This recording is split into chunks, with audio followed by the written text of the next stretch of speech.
ചില ആദ്യത്തെ സെക്ഷനിൽ പോയെന്ന് വരും. ഞാനൊരു മെസ്സേജിൻ്റെ ഒരു ഭാഗം ഒന്ന് തൊടാൻ പോകും. നാം പാപത്തിൽ അകപ്പെടാതെ വണ്ണം കർത്താവ് നമ്മെ സൂക്ഷിക്കുന്നു. ദൈവിക വിശുദ്ധിയിൽ പോകുവാൻ കർത്താവ് നമ്മളെക്കുറിച്ച് ആഗ്രഹിക്കുന്നു. ഒരു വ്യക്തി പാപത്തിലേക്ക് സാധാരണഗതിയിൽ വഴുതി വീഴണമെങ്കിൽ അതിന് 2-3 ഘടകങ്ങൾ ആവശ്യമുണ്ട്. 2-3 ഘടകങ്ങൾ നമ്മളത് അറിഞ്ഞാൽ പാപത്തിൽ നിന്ന് രക്ഷപ്പെടാൻ കഴിയും. നമ്മളൊരു ആത്മീക യുദ്ധക്കളത്തിലാണ്, ഒരു ചെറിയതിലല്ല. ആ യുദ്ധക്കളത്തിൽ എന്തെങ്കിലും ഒന്ന് ചെയ്യണമെങ്കിൽ, ഒരു ജയം വേണമെങ്കിൽ, കർത്താവിന് വേണ്ടി എന്തെങ്കിലുമൊക്കെ ചെയ്യാൻ കർത്താവ് സഹായിക്കണമെങ്കിൽ നമ്മുടെ ജീവിതത്തെ സൂക്ഷിച്ചേ മതിയാവും. ഞാൻ ആത്മീക യുദ്ധക്കളത്തിലെന്ന് പറയുമ്പോൾ കഴിഞ്ഞ ദിവസം എയർഫോഴ്സ് ക്യാമ്പിനകത്തുനിന്ന്, ഇന്ത്യൻ എയർഫോഴ്സിൻ്റെ ഒരു ക്യാമ്പിനകത്തുനിന്ന് ഞാൻ വായിച്ച ഒരു ബോർഡിലെ ചില പദങ്ങൾ ഇവിടുത്തെ ഫസ്റ്റ് സർവീസ് ഞാൻ പറഞ്ഞതായിരുന്നു. പല മീറ്റിങ്ങുകളിൽ ഞാൻ പറഞ്ഞു, ഒന്ന് ആവർത്തിക്കാൻ പോവാം. ഞാൻ എയർഫോഴ്സിലായിരുന്നു ജോലി ചെയ്തിരുന്നത് ഏതാണ്ട് 18 വർഷം. എനിക്ക് അവിടുത്തെ ജീവിതശൈലിയും ഡിസിപ്ലിനും ഭയങ്കര ഇൻട്രസ്റ്റാണ്. പക്ഷേ അതിനേക്കാൾ കൂടുതൽ ഇൻട്രസ്റ്റുള്ള ഒരു ആത്മലോകത്തിലേക്ക് പ്രവേശിക്കാൻ കഴിഞ്ഞതോടെ അത് കഴിവുള്ളിടത്തോളം നേരത്തെ നിർത്തിയേച്ച് ഞാൻ ഇങ്ങോട്ട് പോരും. ഡിഫൻസിൻ്റെ ഡിസിപ്ലിൻ ഏറ്റവും നല്ലതാണ്. ആവശ്യത്തിനുള്ളത് ചെയ്യുക, അല്ലാത്തത് ഒഴിവാക്കുക. അങ്ങനെയാണ് ജീവിതശൈലി. ഞാൻ കഴിഞ്ഞ ദിവസം ക്യാമ്പിനകത്തൂടെ പോകുമ്പോൾ ജലഹാലി എയർഫോഴ്സ് സ്റ്റേഷൻ്റെ ജലഹാലി ഈസ്റ്റ് എയർഫോഴ്സ് സ്റ്റേഷനകത്തൂടെ ഒരു പബ്ലിക് റോഡുണ്ട്. 2 സൈഡിലും മതിൽ കെട്ടി ക്യാമ്പ് അടച്ചിരിക്കുകയാണ്. പക്ഷേ നടുക്കുള്ള റോഡിൽ കൂടെ പോകാം. ആ റോഡിൻ്റെ അറ്റത്ത് ചെല്ലുമ്പോൾ അവിടെ ഒരു റെഡ് സിഗ്നലുണ്ട്. അത് ഗ്രീൻ ആയെങ്കിൽ മാത്രമേ തുടർന്ന് അങ്ങോട്ട് പോകാനൊക്കത്തുള്ളൂ. അത് റെഡ് ആയിരുന്നൊരു സമയത്താണ് ഞാൻ അവിടെ ചെന്നത്. അത് ഗ്രീൻ ആകാൻ വേണ്ടി വെയിറ്റ് ചെയ്യുമ്പോൾ ആ ക്യാമ്പിനകത്ത് എഴുതി വച്ചിരിക്കുന്ന ഒരു ബോർഡ് വായിച്ചു. മിലിറ്ററിയിലേക്ക്, എയർഫോഴ്സിലേക്ക് പുതിയ പൈലറ്റ്സിനെ റിക്രൂട്ട് ചെയ്യാനായിട്ട്, പൈലറ്റ്സ് ആകാൻ വേണ്ടി പിള്ളേർ പോകാൻ അവരുടെ മനസ്സ് ഒന്ന് ഒരുക്കാൻ, ക്രമീകരിക്കാൻ വേണ്ടി, അവരെ ആകർഷിക്കാൻ വേണ്ടി എഴുതി വച്ചിരിക്കുന്ന ബോർഡാണ്. അതിൽ 2 ഫൈറ്റർ വിമാനങ്ങൾ, 2-3 ഫൈറ്റർ വിമാനങ്ങൾ താഴെ ഇട്ടിരിക്കുന്നത് കാണിക്കുന്നു. 3 പൈലറ്റന്മാർ, പൈലറ്റിൻ്റെ നെഞ്ചത്തൊരു ഫുൾ വിങ് ഒക്കെ ഉണ്ട്. ഇതൊക്കെ വെച്ചുകൊണ്ടാണ് അവർ നിൽക്കുന്നത്. ഞെളിഞ്ഞ് നിൽക്കുന്നതും കാണിച്ചിട്ടുണ്ട്. അവിടെ മേളിൽ എഴുതിയിരിക്കുന്നു, coolies enjoy or rejoice, enjoy on a meal. നമ്മൾ 2-3 പേര് ഒരുമിച്ച് കൂടുമ്പോൾ നമുക്കൊന്ന് സന്തോഷിക്കണമെന്നുണ്ടെങ്കിൽ ഒന്നിച്ചൊരു ആഹാരം കഴിക്കുന്ന പതിവുണ്ട്. ഒത്തിരി ഒരു ചായ കുടിക്കും, ചിലരിരുന്ന് എന്തെങ്കിലും ഒന്ന് വർത്തമാനം പറയും, ഒന്ന് കളിക്കും. നാട്ടുകാരാണെങ്കിൽ ചീട്ട് കളിക്കും. അങ്ങനെ പലതും. നമ്മളാണ് ചിലപ്പോൾ എന്തെങ്കിലും ഒരു ആത്മീയ കാര്യം, ഒരു ചെറിയ കാര്യം, they put it as a meal. Coolies enjoy on a meal, but the destiny of the nation depends on the wings. ഈ പൈലറ്റ് ഒന്ന് റിജോയ്സ് ചെയ്തതുകൊണ്ട് രാജ്യത്തിനൊരു ഗുണവുമില്ല. ഇവരെ രാജ്യം നിർത്തിയിരിക്കുന്നത് റിജോയ്സ് ചെയ്യാനായിട്ടല്ല. The destiny of the nation, രാജ്യത്തിൻ്റെ ഭാവി ഈ ചിറകുകളിന്മേലാണ് നിൽക്കുന്നത്, ഈ പൈലറ്റ്സിൻ്റെ ചിറകിലാണ്. ഞാനത് വായിച്ച ശേഷം, അപ്പം നിങ്ങളും അങ്ങോട്ട് ചിറക് വെക്കാനാണ് അവർ പറയുന്നത്. അത് വായിച്ച ശേഷം യുദ്ധരംഗത്തെക്കുറിച്ച് 2-3 കാര്യങ്ങൾ ഓർത്തു. ഞാൻ എവിടുന്നാണ് തുടങ്ങിയത്? നമ്മൾ യുദ്ധരംഗത്താണ്. പാപം ചെയ്യാതെ ദൈവസന്നിധിയിൽ ജീവിക്കാൻ നമുക്ക് കഴിഞ്ഞെങ്കിൽ മാത്രമേ യുദ്ധരംഗത്ത് നമ്മൾ ജയിക്കത്തുള്ളൂ, അല്ലെ തോറ്റു. നമ്മളെ തോൽപ്പിക്കാൻ വേണ്ടി ഒരു പിശാചുണ്ട്. പാപത്തിൻ്റെ സാധ്യതകളെക്കുറിച്ച് ചിന്തിക്കാൻ വരിക. യുദ്ധരംഗം അതിനു മുമ്പേ തൊടുക. 1971 ഇന്ത്യയും പാകിസ്ഥാനും കൂടെ ഒരു യുദ്ധം ഉണ്ടായി. ആ യുദ്ധരംഗത്ത് പോയി കാണാൻ എനിക്ക് സാധിച്ചു. കാര്യം ഞാനും അന്ന് ഫോർവേഡ് ഏരിയയില്ല. പോയി കാണാനായിട്ട് എനിക്ക് സാധിച്ചു. യുദ്ധത്തെക്കുറിച്ച് ഒരുപാട് ആളുകൾ കഥകൾ പറയുന്നത് ഞാൻ കേട്ടിട്ടുണ്ട്. ജാംനഗർ എന്ന് പറയുന്ന എയർഫോഴ്സ് സ്റ്റേഷനിലായിരുന്നു ഞാൻ പോയത്. അവിടെ ഒരുപാട് ട്രെഞ്ചുകൾ വെട്ടിയിട്ടുണ്ട്. കാര്യം ശത്രുവിൻ്റെ ബോംബിങ് ഉണ്ടാകുകയാണെങ്കിൽ, ശത്രു ബോംബ് ചെയ്യുന്ന സമയത്ത് ഈ ട്രെഞ്ചുകൾക്കകത്ത് ചാടിയാൽ ബോംബ് അതിൻ്റെ മേളിൽ കൂടെ പോകത്തേ ഉള്ളൂ, അകത്തോട്ട് അതിൻ്റെ സ്പ്ലിൻറ്റേഴ്സ് ഒന്നും വരത്തില്ല. അങ്ങനെ രക്ഷപ്പെടാൻ വേണ്ടി ഉണ്ടാക്കിയിരിക്കുന്ന ട്രെഞ്ചുകളാണ്. അവിടെ ചെന്നപ്പോഴത്തെ കഥകൾ കേൾക്കണം. യുദ്ധം ഭീകരമായി നടക്കുമ്പോൾ ഞാൻ ആ ട്രെഞ്ചിനകത്ത് ചാടി, എൻ്റെ പുറത്ത് വേറൊരുത്തൻ ചാടി. കാര്യം ഏത് ട്രെഞ്ചിനകത്ത് ആളുണ്ട്, ഏത് ട്രെഞ്ചിനകത്ത് ആളില്ല എന്നുള്ളതൊന്നും എല്ലാവർക്കും അറിയത്തില്ല. രാത്രിയിൽ യുദ്ധവിമാനം വരുന്നു, ശത്രുവിൻ്റെ വിമാനം വരുന്നു, ഓടിക്കുമെന്നും പറഞ്ഞ് സൈറനടിക്കും. സൈറനടിക്കുമ്പോൾ ആളുകളെല്ലാം ബെഡിൽ നിന്ന് എഴുന്നേറ്റ് കിട്ടുന്ന ട്രെഞ്ച് ചാടുകയാണ്. അങ്ങനെ എൻ്റെ പുറത്ത് ഒരുത്തൻ ചാടി. വേറൊരുത്തൻ പറഞ്ഞു ഞാനൊരുത്തൻ്റെ പുറത്ത് ചെന്ന് ചാടി. ഇതെല്ലാം സത്യമാണ്. ഒരുത്തൻ പറഞ്ഞു എനിക്ക് ആഹാരം കിട്ടിയില്ല, കാര്യം മെസ്സിനെ ബോംബ് ചെയ്തു പോയി, അതുകൊണ്ട് ആഹാരം കിട്ടിയില്ല. വേറൊരുത്തൻ പറഞ്ഞു ഭയങ്കര സുഖമായിരുന്നു, ഒത്തിരി ആഹാരം ഉണ്ടാക്കി, ആരും കഴിക്കാൻ വന്നില്ല, അതിനു മുമ്പേ സൈറനടിച്ചു, മൊത്തം ഞാൻ തിന്നു. പലതും കേൾക്കാം. നാട്ടിലൊക്കെ ആണെങ്കിൽ പട്ടാളത്തിൽ നിന്ന് വിരമിച്ച ആളുകൾ യുദ്ധത്തെക്കുറിച്ച് എന്നാ വാചകമടിയാണെന്നറിയാം. അങ്ങ് ഞാൻ കടയുടെ മുക്കിനുമൊക്കെ ഇരുന്ന് പിടിച്ചടാ പെടുത്തട ഒരുപാട് കാര്യങ്ങൾ അവർ പറയും. ഇങ്ങനെ യുദ്ധത്തെക്കുറിച്ച് ഒരുപാട് അഭിപ്രായങ്ങൾ. അന്ന് പൈലറ്റ്സിനെ യുദ്ധത്തിന് വേണ്ടി പറഞ്ഞു വിടുന്ന, അല്ലെങ്കിൽ ബോംബിങ്ങിന് വേണ്ടി പറഞ്ഞു വിടുന്ന ഒരു സീനിയർ കമാൻഡർ അവിടെയുണ്ട്. അങ്ങേരെ ആർമിക്കാരനാണ്, എയർഫോഴ്സുകാരനെ അല്ല, അങ്ങേരെ ആർമിക്കാരനാണ്. പക്ഷേ അവിടെയുള്ള ആർമിയുടെയും എയർഫോഴ്സിൻ്റെ എല്ലാത്തിൻ്റെയും കൂടെ സീനിയർ മോസ്റ്റ് ഓഫീസറാണ് അദ്ദേഹം വെളുപ്പിനെ ഒരു 4 മണി കഴിയുന്ന പരുവത്തിന് ടാർമക്കിൽ എന്ന് പറഞ്ഞാൽ ഈ പ്ലെയിൻ എല്ലാം കൂടെ കിടക്കുന്നതിൻ്റെ അടുക്ക വരും. വെറും റോഡിൻ്റെ സൈഡിലോട്ട്, അല്ലെങ്കിൽ റൺവേയുടെ സൈഡിലോട്ട് ഒരു മടക്കുന്ന കസേറയിട്ട്, റാങ്കൊക്കെ ഒത്തിരി ഉന്നതമാണ്, ഭയങ്കര അധികാരിയാണ്. പക്ഷേ ഓഫീസ് കളിക്കാനൊന്നും യുദ്ധരംഗത്ത് നേരമില്ല. അതുകൊണ്ട് ഒരു മടക്കുന്ന സ്റ്റീൽ കസേറ നിവൃത്ത് അങ്ങോട്ടിട്ട് അതിലോട്ടിരുന്നു. അദ്ദേഹത്തിൻ്റെ മുമ്പിൽ ഒരു ടേബിളുണ്ട്. അദ്ദേഹത്തിന് ആവശ്യമുള്ള ഡോക്യുമെൻറ്റ്സ് എടുത്തു കൊടുക്കാൻ വേണ്ടി, പല ഡോക്യുമെൻറ്റ്സ് വേണം, അതിനുവേണ്ടി എന്നെപ്പോലെ കുറേ കൂലിപ്പിള്ളേർ ഞങ്ങളൊക്കെ അടുത്തുണ്ട്. ഒന്നാമത്തെ പൈലറ്റ് വന്നു, അദ്ദേഹത്തെ സല്യൂട്ട് ചെയ്തു. യുദ്ധത്തിന് പോകേണ്ട പൈലറ്റാണ്. ഒന്നാമൻ വന്ന് അദ്ദേഹത്തെ സല്യൂട്ട് ചെയ്തു. അദ്ദേഹം ചോദിച്ചു, നിൻ്റെ പേര്? എൻ്റെ പേര് ഇന്നതാണ്. ഓക്കെ, നിൻ്റെ ജോലി? എൻ്റെ അറിവനുസരിച്ച്, അപ്പോഴത്തേക്ക് എന്നോട് ഡോക്യുമെൻ്റ് ചോദിച്ചു. ഞാൻ ഡോക്യുമെൻ്റ് എടുത്തു കൊടുത്തു. ആ ഡോക്യുമെൻ്റ് തുറന്നുകൊണ്ടാണ് പറയുന്നത്, എൻ്റെ അറിവനുസരിച്ച് ഇന്ന് പാകിസ്ഥാൻ്റെ 300 ഭടന്മാർ ഇന്ന ഏരിയയിലൂടെ ഇന്ത്യയിലേക്ക് വരിക. മാപ്പയിൽ മാർക്ക് ചെയ്തു ആ സ്ഥലം. അദ്ദേഹത്തിൻ്റെ മാപ്പുണ്ട്, ഇവന് കൊടുത്തു. ഇവനുടനെ അവൻ ആ മാപ്പയിലോട്ട് ആ റോഡുകൾ എന്ന് പറഞ്ഞാൽ ഏത് ഏരിയയിൽ കൂടെ വരുന്നതാണ് ഇൻഫർമേഷൻ, അതവൻ മാർക്ക് ചെയ്തു. നിൻ്റെ ജോലി പോയി 300 പട്ടാളക്കാരനെ ഇല്ലായ്മ ചെയ്യണം. നിനക്കാവശ്യം ഒരു ബോംബ് വേണം, 2-3 റോക്കറ്റ് വേണം. തണ്ട പ്ലെയിനിലുണ്ട്, എടുത്തുകൊണ്ട് പോകും. അവൻ വീണ്ടും സല്യൂട്ട് ചെയ്തു. Yes sir. അവനെ പ്ലെയിൻ എടുത്തു, പോയി. രണ്ടാമൻ വന്നു, സല്യൂട്ട് ചെയ്തു. അവനോട് പറഞ്ഞു, എൻ്റെ അറിവനുസരിച്ച് ഇന്ന് ഒത്തിരി ആംസ് ആൻഡ് അമ്യൂണിഷൻ, തോക്കും തോട്ടയും പാകിസ്ഥാൻ്റെ വക ഇന്ത്യൻ ബോർഡറിലേക്ക് വരുന്നുണ്ട്. അതൊരു ട്രെയിനിലാണ് വരുന്നത്, ഇന്ന ഏരിയയിൽ കൂടെ വരുന്നത്. അവനുടനെ അത് നോട്ട് ചെയ്തു, മാപ്പെ നോട്ട് ചെയ്തു.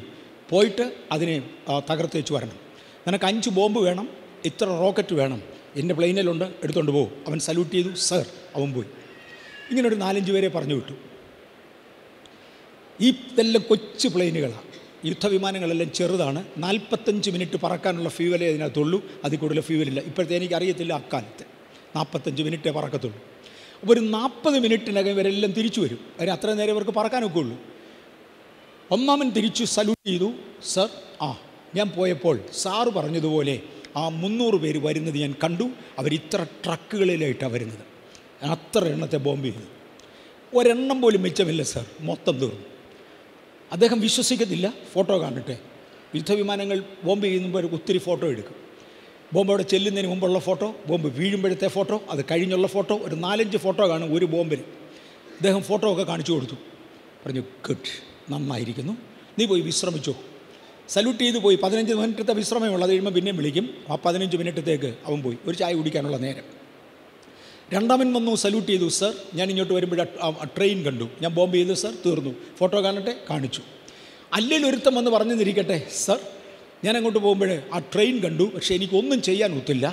എൻ്റെ വിമാനം ട്രെയിനിനോട് അടുക്കാതെ ട്രെയിനിൽ നിന്ന് വെടിവെക്കുന്ന തോക്കുണ്ട്. അവർ വിമാനത്തെ വെടിവെക്കുകയാണ്, അതുകൊണ്ട് വെടി കൊള്ളാതെ ഞാൻ രക്ഷപ്പെട്ടു. അവിടെ വെടിവെക്കാൻ ഒക്കത്തില്ല. അവനെ ഇവിടെ നിർത്തിവെച്ച് അദ്ദേഹം ഉടനെ അടുത്ത പൈലറ്റിനെ വിളിക്കും, ഇച്ചിരൂടെ വലിയ പ്ലെയിൻ എടുക്കാവുന്നവനെ വിളിച്ചുകൊണ്ട് വരും. നീ പോയി ആ ട്രെയിനിലുള്ള ഗണ്ണ് സൈലൻസ് ചെയ്തേച്ചു വാ, പോയി അതടിച്ച് കളഞ്ഞേച്ചു വാ. അവൻ സല്യൂട്ട് ചെയ്തു, പോയി. അരമണിക്കൂറിനകം അവൻ തിരിച്ചു വന്ന്, തീർന്നു സർ. ചുരുക്കി പറഞ്ഞാൽ വെളുപ്പിനെ 4 മണിക്ക് തുടങ്ങുന്ന അദ്ദേഹത്തിൻ്റെ ജോലി 5 മണിയാകുമ്പോഴത്തേക്ക് തീരും. 5 മണി കഴിയുമ്പോൾ ആർമി ഓഫീസേഴ്സിനെ വിളിക്കും. വിളിച്ചേച്ച് പറയും, ഇന്നടം മുതൽ ഇന്നടം വരെയുള്ള സ്ഥലം എയർഫോഴ്സുകാർ പോയി ബോംബ് ചെയ്തു, ഒരൊറ്റ ശത്രു അവിടെ ഇല്ല, പോയി ആ സ്ഥലം ഇനി പിടിച്ചു. നാട്ടിൽ പറയും നമ്മൾ 2 പോസ്റ്റ് പിടിച്ചു, 3 പോസ്റ്റ് പിടിച്ചു, ഭയങ്കര സന്തോഷം. പക്ഷേ യുദ്ധം ചെയ്തത് ഈ പൈലറ്റാണ്. ഞാൻ പറയും, കുഴി ചാടി, എൻ്റെ പുറത്തൊരുത്തം ചാടി, യുദ്ധം കണ്ടേച്ചു വരിക, എനിക്കൊന്നും ശാപ്പാട് കിട്ടിയില്ല, അല്ലെങ്കിൽ ഒത്തിരി കഴിച്ചു, ഇതെല്ലാം പറഞ്ഞ് ഞാൻ രസിക്കുമ്പോൾ ഈ രാജ്യത്തെ സംരക്ഷിച്ച് 3-4 എണ്ണമുണ്ട്. അവരാണ് പോയി ഏതാണ്ട് സാധിച്ചേച്ച് വന്നത്. ഇന്ന് പകൽ കർത്താവ് നമ്മളിൽ ഒരാളിനെ വിളിച്ചെന്നിരിക്കട്ടെ. എങ്ങനെയുണ്ടടാ ആരാധന? ഉഗ്രനായിരിക്കുന്നു, നല്ല ആരാധന, നല്ല മെസ്സേജ്. ഇത് പറഞ്ഞു വെച്ച് കഴിഞ്ഞു പോരുമോ? അതോ കർത്താവേ പിശാചിൻ്റെ തല ഇത്ര എണ്ണം തല്ലിപ്പൊട്ടിച്ചു എന്ന് പറയാൻ ആരെങ്കിലും കാണും? അതോ പിശാച് തിരിച്ചു പറയുമോ ഇവനെ ഞാൻ വെടിവെച്ച് കളഞ്ഞു എന്ന്? ഇന്നൊരു യുദ്ധക്കളത്തിലാണ് നമ്മളെന്ന ഓർമ്മയിൽ നമ്മുടെ മേലൊരു ഉത്തരവാദിത്വമുണ്ട് എന്ന ഓർമ്മയിൽ ദൈവത്തിന് വേണ്ടി എന്തെങ്കിലും ചെയ്യുവാൻ സമർപ്പിക്കപ്പെടുന്നവർക്കായി സ്തോത്രം. ഞാൻ പറഞ്ഞ ഗൗരവമുള്ള ആശയം കിട്ടിയല്ലോ. ഇന്ത്യൻ എയർഫോഴ്സിൻ്റെ ക്യാമ്പിനകത്ത് എഴുതി വെച്ചിരുന്ന ഒരു ബോർഡാണ് ഞാൻ ഇപ്പോഴും അവിടെ ഇരിപ്പുണ്ട്. ഞാൻ ഈ കഴിഞ്ഞ ദിവസം പോയപ്പോഴും നോക്കി, അവിടെ ഇരിപ്പുണ്ട് ആ board. Colleagues enjoy on a meal. അത് നല്ല കാര്യമാണ്. ഒന്നിച്ച് തമാശ പറയാൻ, രസിക്കുവാൻ, കഴിക്കുവാൻ, വി എൻജോയ്ഡ് ഇറ്റ്, അതൊക്കെ നല്ല കാര്യമാണ്. പക്ഷേ ഇതുകൊണ്ട് കാര്യസാധ്യം ആർക്കുമില്ല. രാജ്യം ഇതുകൊണ്ടൊന്നും ഗെയിൻ ചെയ്യുന്നില്ല. നമ്മൾ രാജ്യത്തിൻ്റെ ഭടന്മാരായി ദൈവരാജ്യത്തിന് വേണ്ടി യുദ്ധം ചെയ്യുവാൻ ദൈവം മുമ്പിൽ ഒന്ന് സമർപ്പിച്ചു കൊടുക്കൂ. എന്നെ യുദ്ധത്തിൽ പ്രയോജനപ്പെടുത്താതെ ഇരിക്കേണ്ടതിന് പിശാച് കൊണ്ടുവരുന്ന അനേകം മെത്തേഡിൽ ഒന്നാണ് എന്നെ പാപത്തിൽ തള്ളിയിടുക. ഞാൻ ഒരിക്കൽ പാപത്തിൽ അകപ്പെട്ടു പോയാൽ പിന്നെ എന്നെ കൊണ്ട് ഒന്നിനും കൊള്ളുകയില്ല. ഞാൻ എടുത്തുകൊണ്ട് പോയ യുദ്ധവിമാനം കേടായിപ്പോയെങ്കിൽ പിന്നെ ആ വിമാനം കൊണ്ട് ആർക്കും ഒന്നും ചെയ്യാൻ ഒക്കത്തില്ല. അത് കഴിഞ്ഞു. ദൈവം എന്നിൽ പകർന്നിരിക്കുന്ന ദൈവകൃപ കൈകാര്യം ചെയ്യാൻ കഴിയാതെ വണ്ണം എന്നെ ഒരു പാപിയാക്കി മാറ്റിയാൽ അവിടം കൊണ്ട് തീർന്നു. പാപം ചെയ്യാതെ വണ്ണം നമ്മെ സൂക്ഷിക്കേണ്ടതിന് പാപത്തെ കുറിക്കുന്ന 2-3 വശങ്ങൾ ഒന്നെടുക്കാൻ താല്പര്യപ്പെടുക. ഞാൻ അതിനെക്കുറിച്ച് കേട്ടിട്ടുള്ള ഏറ്റവും ചുരുക്കി പറയാവുന്ന ഒരു വിശദീകരണത്തിലേക്ക് വരികയാണ്. മറ്റൊരു ദൈവദാസൻ പ്രസംഗിക്കുന്നത് കേട്ട ഞാൻ ഈ ആശയത്തിൽ വന്നത്. അദ്ദേഹം പറഞ്ഞ ഉദാഹരണങ്ങളൊക്കെ അതുപോലെ ഉപയോഗിക്കാൻ ഞാൻ ഒരുങ്ങുന്നത്. ഒന്ന് പുതുതിന് ഞാൻ പോകുന്നില്ല, എൻ്റെ സ്വന്തമല്ല, വേറൊരാൾ പറഞ്ഞ് കേട്ടത് ഒന്ന് ആവർത്തിക്കാൻ പോകുകയാണ് ദൈവവചന വെളിച്ചത്തിൽ. ഒരു വ്യക്തി പാപം ചെയ്യണമെങ്കിൽ ഒരുപാട് ഘടകങ്ങളുണ്ട്. അതിനെല്ലാം കൂടെ സമ്മറൈസ് ചെയ്താൽ പ്രധാനമായും 3 ഘടകങ്ങൾ അതിനകത്തുണ്ടായി. 3 ഘടകങ്ങൾ. അദ്ദേഹം അതിനെ വിളിച്ചത് പാപത്തിൻ്റെ ത്രികോണമെന്നാണ്. പാപത്തിൻ്റെ ത്രികോണം. 3 വശങ്ങൾ ഒരുമിച്ച് ചേർന്നെങ്കിൽ മാത്രമേ ഒരു ത്രികോണം കംപ്ലീറ്റ് ചെയ്യത്തുള്ളൂ. 3 കാര്യങ്ങൾ ഒരുമിച്ച് വരണം. അദ്ദേഹത്തിൻ്റെ വാക്കിൽ സമ്മർദ്ദം, സമ്മതം, സാഹചര്യം, ഈ 3 ഘടകങ്ങൾ ഒരുമിച്ച് വന്നെങ്കിൽ മാത്രമേ ഒരു പാപം നടക്കത്തുള്ളൂ. അങ്ങേര് ഉപയോഗിച്ച ഉദാഹരണം ഞാൻ ഉപയോഗിക്കട്ടെ. ഞാൻ രാവിലെ വിശന്ന് എൻ്റെ വീട്ടിൽ നിന്ന് എഴുന്നേറ്റ് വരിക. എൻ്റെ വീട്ടിൽ നിന്ന് എഴുന്നേറ്റ് വരുമ്പോൾ ആഹാരം കണ്ടാൽ വാങ്ങിക്കാൻ കാശില്ലേ, മോട്ടിച്ചാലും കഴിക്കണമെന്ന് ആശ കാണും. കാര്യം എനിക്ക് എൻ്റെ മേലൊരു സമ്മർദ്ദമുണ്ട്. ആഹാരം കണ്ടുപോയെങ്കിൽ വയറപ്പോഴത്തേക്ക് സമ്മർദ്ദം ഉയർത്തും. എളുപ്പം കഴിയടാ, നിനക്ക് വിശന്നിരിക്കുക, വയറ് സമ്മർദ്ദം ഉയർത്തും. അദ്ദേഹം പറഞ്ഞു, ഞാൻ ഇങ്ങോട്ട് വരുമ്പോൾ ഒരു റബ്ബറും തോപ്പിൻ്റെ അകത്തൂടെ കയറി. റബ്ബറൊക്കെ വെട്ടി വെച്ചിരിക്കുകയാണ്. അതിൽ നിന്ന് കറ ഇങ്ങനെ ഒഴുകി റബ്ബറും പാല് വന്ന് ചിരട്ടകൾക്കകത്ത് നിറയുക. റബ്ബറും പാല് കണ്ടാൽ എൻ്റെ വയറ് പറയുമോ എടുത്ത് കുടിച്ചോടാന്ന്? നോ, വയറുമുണ്ടത്തില്ല. അപ്പോൾ എനിക്ക് വിശപ്പ് അങ്ങോട്ട് തോന്നുന്നേ ഇല്ല കാര്യമായിട്ട്.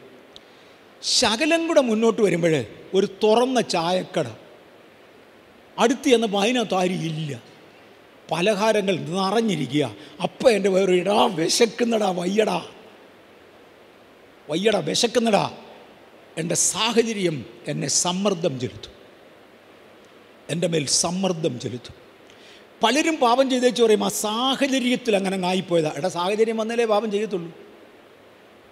ആ സാഹചര്യത്തിൻ്റെ സമ്മർദ്ദം, ഭയങ്കര സമ്മർദ്ദം. ഈ അതിനകത്തിരിക്കുന്ന പലഹാരങ്ങളുടെ മണം ഇങ്ങോട്ട് അടിക്കുമ്പോഴത്തേക്ക് വയറിഞ്ഞ് വിളിച്ചു പറയും, എടാ എളുപ്പം ഇവിടുന്ന് പോയാൽ ഇനി എവിടെ ചെന്ന് കഴിക്കാനാ? ആ സാഹചര്യം എന്നെ വല്ലാതെ അങ്ങ് അലട്ടുക. അന്നേരത്ത് എൻ്റെ മനസ്സ് പറയും തൊട്ടേക്കരുത്. ആരെങ്കിലും കണ്ടുപോയാൽ നിൻ്റെ ഇനീഷ്യൽ മാറും. ഇപ്പം എന്നെ എല്ലാവരും വിളിക്കുന്നത് MA വർഗീസ് എന്നാണ്. അപ്പം എൻ്റെ ഇനീഷ്യലാണ് MA. അഥവാ ഞാനതെടുത്ത് ആരെങ്കിലും കണ്ടുപോയാലോ ഇനീഷ്യൽ അങ്ങ് മാറും. പിന്നെ ആരും MA വർഗീസ് എന്ന് വിളിക്കത്തില്ല, കള്ളം വർഗീസ് എന്ന് വിളിക്കും. കാര്യം എൻ്റെ ഇനീഷ്യൽ കള്ളനെന്നായി. എന്നോട് എൻ്റെ മനസ്സ് പറയും, എൻ്റെ ബുദ്ധി പറയും, അല്ലെങ്കിൽ എൻ്റെ തീരുമാന ശക്തി പറയും തൊട്ടേക്കരുത്, ഇനീഷ്യൽ മാറും. ഞാൻ എടുക്കത്തില്ല. അവിടേക്ക് ഞാൻ പതുക്കെ വിളിച്ച്, ഇവിടെ ആരും ഇല്ലേ വാങ്ങിച്ച് കഴിക്കാനാ? ഇവിടെ ആരും ഇല്ലേ? അനക്കമില്ല. അപ്പോഴത്തേക്ക് സന്ദർഭം ഒത്തുകിട്ടി. വയറ് പിന്നെയും സമ്മർദ്ദം ചെലുത്തി. എടുക്കടാ എളുപ്പം. പിന്നെയും തല പറഞ്ഞു, അല്ലെങ്കിൽ എൻ്റെ മനസ്സാക്ഷി പറഞ്ഞു ആരിത്, ഞാൻ സമ്മതം കൊടുക്കത്തില്ല. സമ്മതവും തമ്മിൽ ഒരു മൽപ്പിടുത്തം നടക്കും. നമുക്കൊരു പാപത്തിൻ്റെ സാധ്യത വന്നാൽ ഇല്ലേ, ഞാനെങ്ങനെ ഏത് എക്സ്റ്റെൻറ്റ് വരെ പോകണം? എനിക്ക് മോഷ്ടിക്കാവുന്ന ഒരു സാഹചര്യം വന്നാൽ, ആവശ്യമുണ്ടെങ്കിൽ മോഷ്ടിക്കാനുള്ള ഒരു നിർബന്ധം എനിക്കുണ്ടാകും.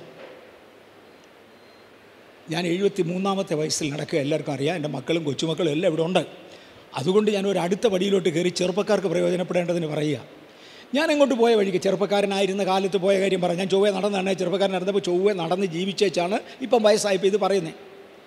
ഒരു പെൺകുട്ടി വഴിയിറമ്പേ ഇന്ന് ചിരിക്കുന്നത് കണ്ട് അന്നേരത്തെ എൻ്റെ മനസ്സിനകത്തൊരു പ്രശ്നം തുടങ്ങി, ചിരിച്ചു എന്ന്. തിരിച്ച് ചിരിക്കണം എനിക്കും ഒരു തോന്നലുണ്ട്. അങ്ങോട്ട് മാറുന്തോറും സാഹചര്യം മാറുകയാണ്. അപ്പോൾ എൻ്റെ മനസ്സ് പറഞ്ഞുകൊണ്ടിരിക്കും, തിരിച്ച് കാണീരടാ, ഒന്ന് തിരിച്ച് കാണീര്. അങ്ങനെ അങ്ങോട്ട് പോകുമ്പോഴാണ് ഒരു കോൾ എനിക്ക് ഇങ്ങോട്ട് വരുന്നത് എൻ്റെ മൊബൈലിൽ. എടുത്തപ്പോൾ ഇതേ കൊച്ച, അതിനെങ്ങനെയോ എൻ്റെ നമ്പർ കിട്ടി വിളിക്കുക, മറുപടി പറയടാ ഇതെന്നോട് പറയും. എൻ്റെ ബുദ്ധി പറയും മിണ്ടരുത്. ഇനീഷ്യൽ മാറും.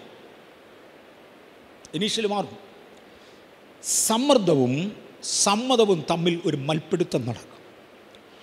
ഞാൻ ജയിക്കേണ്ടത് ഈ മൽപ്പിടുത്തത്തില്ല.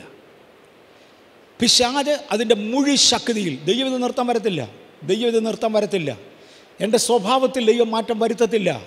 എന്നെ ജഡത്തിൽ സൃഷ്ടിച്ചത് എൻ്റെ വിൽ പവർ കൊണ്ട് ജയിക്കാനാണ്. സിഗരറ്റ് വലിക്കുന്നവർക്ക് അടുത്തൊരുത്തൻ സിഗരറ്റ് വലിച്ചുകൊണ്ട് പോയാൽ മണമടിക്കുമ്പോൾ ഇവന് തുടങ്ങും.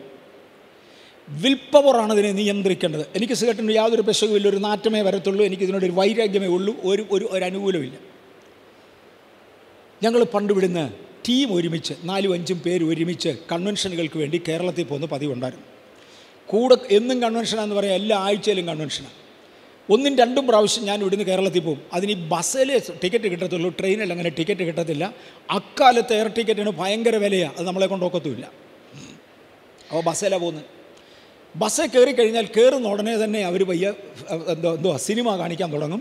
അതിൽ ഫിലിം അല്ലായിരിക്കും, വീഡിയോ പ്രൊജക്റ്റ് ചെയ്യാൻ തുടങ്ങും. വീഡിയോ എന്നെ ഇന്ന് വരെ ആകർഷിച്ചിട്ടില്ല, എന്നെ ആകർഷിക്കത്തുമില്ല. കാര്യം ഞാനിത് കണ്ട് പരിചയമില്ല.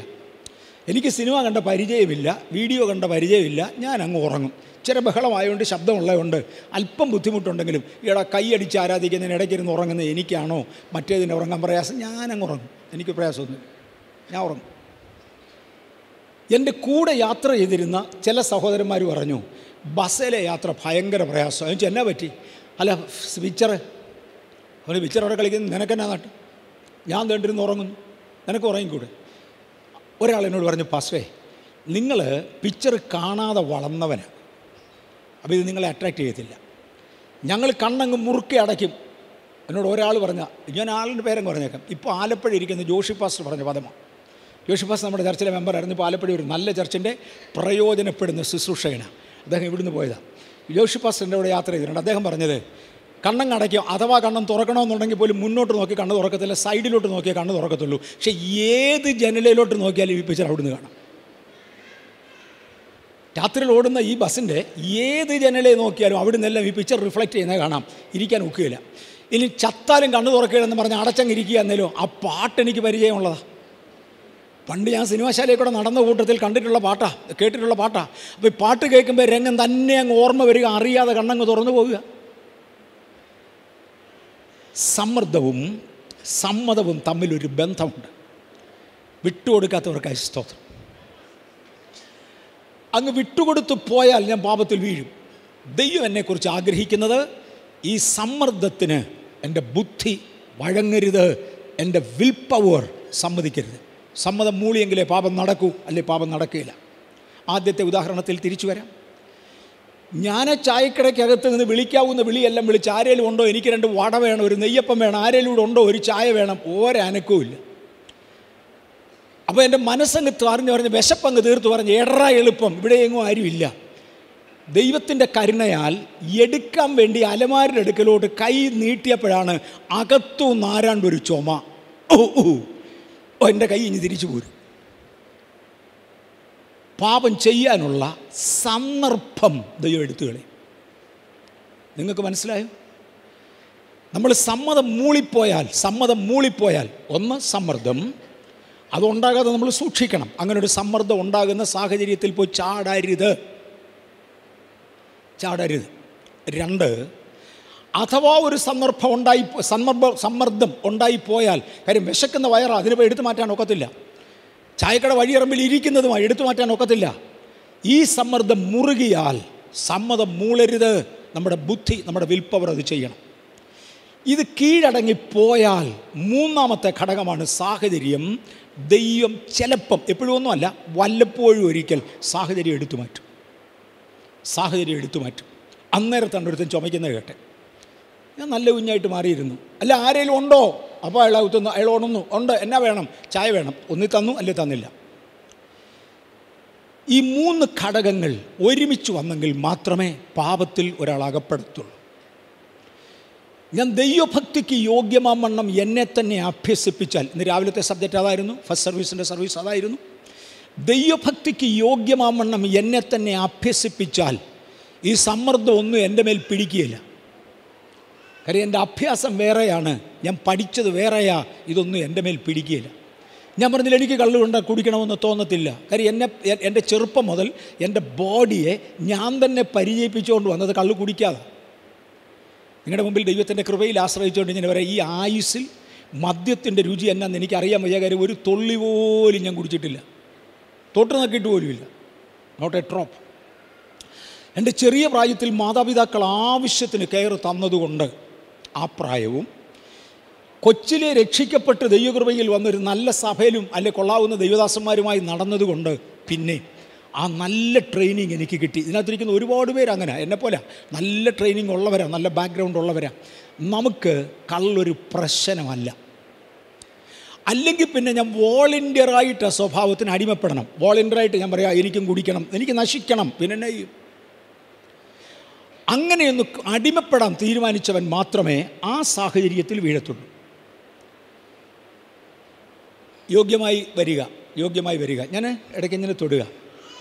നാട്ടിൽ നമ്മുടെ വീടുകളിൽ അപ്പം ചൂടാൻ നേരത്ത് അപ്പം പുളിപ്പിക്കും. എൻ്റെ ചെറിയ പ്രായത്തിൽ അപ്പം പുളിപ്പിക്കാനായിട്ട് വീടുകളിലെല്ലാം കള്ള് വാങ്ങിച്ചുകൊണ്ട് വന്ന് ആ കള്ള് മാവിനകത്ത് ചേർക്കും. അപ്പം പുളിച്ച് കിട്ടും. ഈസ്റ്റ് ചേർക്കുന്നതിനേക്കാൾ നല്ലതാണെന്നാണ് പറയുന്നത്. ഇന്ന് വരെ ഞാൻ ഉണ്ടായത് മുതൽ ഇന്ന് വരെ എൻ്റെ വീട്ടിൽ കള്ള് കൊണ്ടുവന്നിട്ടില്ല. അപ്പത്തിന് ചൂടാൻ വേണ്ടി കള്ള് കൊണ്ടുവന്നിട്ടില്ല. എൻ്റെ അപ്പൻ ചെറിയ പ്രായത്തിൽ പറഞ്ഞത് എനിക്ക് ഓർമ്മയുണ്ട്, ഞാൻ അപ്പത്തിന് ചേർക്കാൻ കള്ള് വാങ്ങിക്കാൻ പോയാൽ എൻ്റെ മോൻ കള്ള് വിൽക്കും.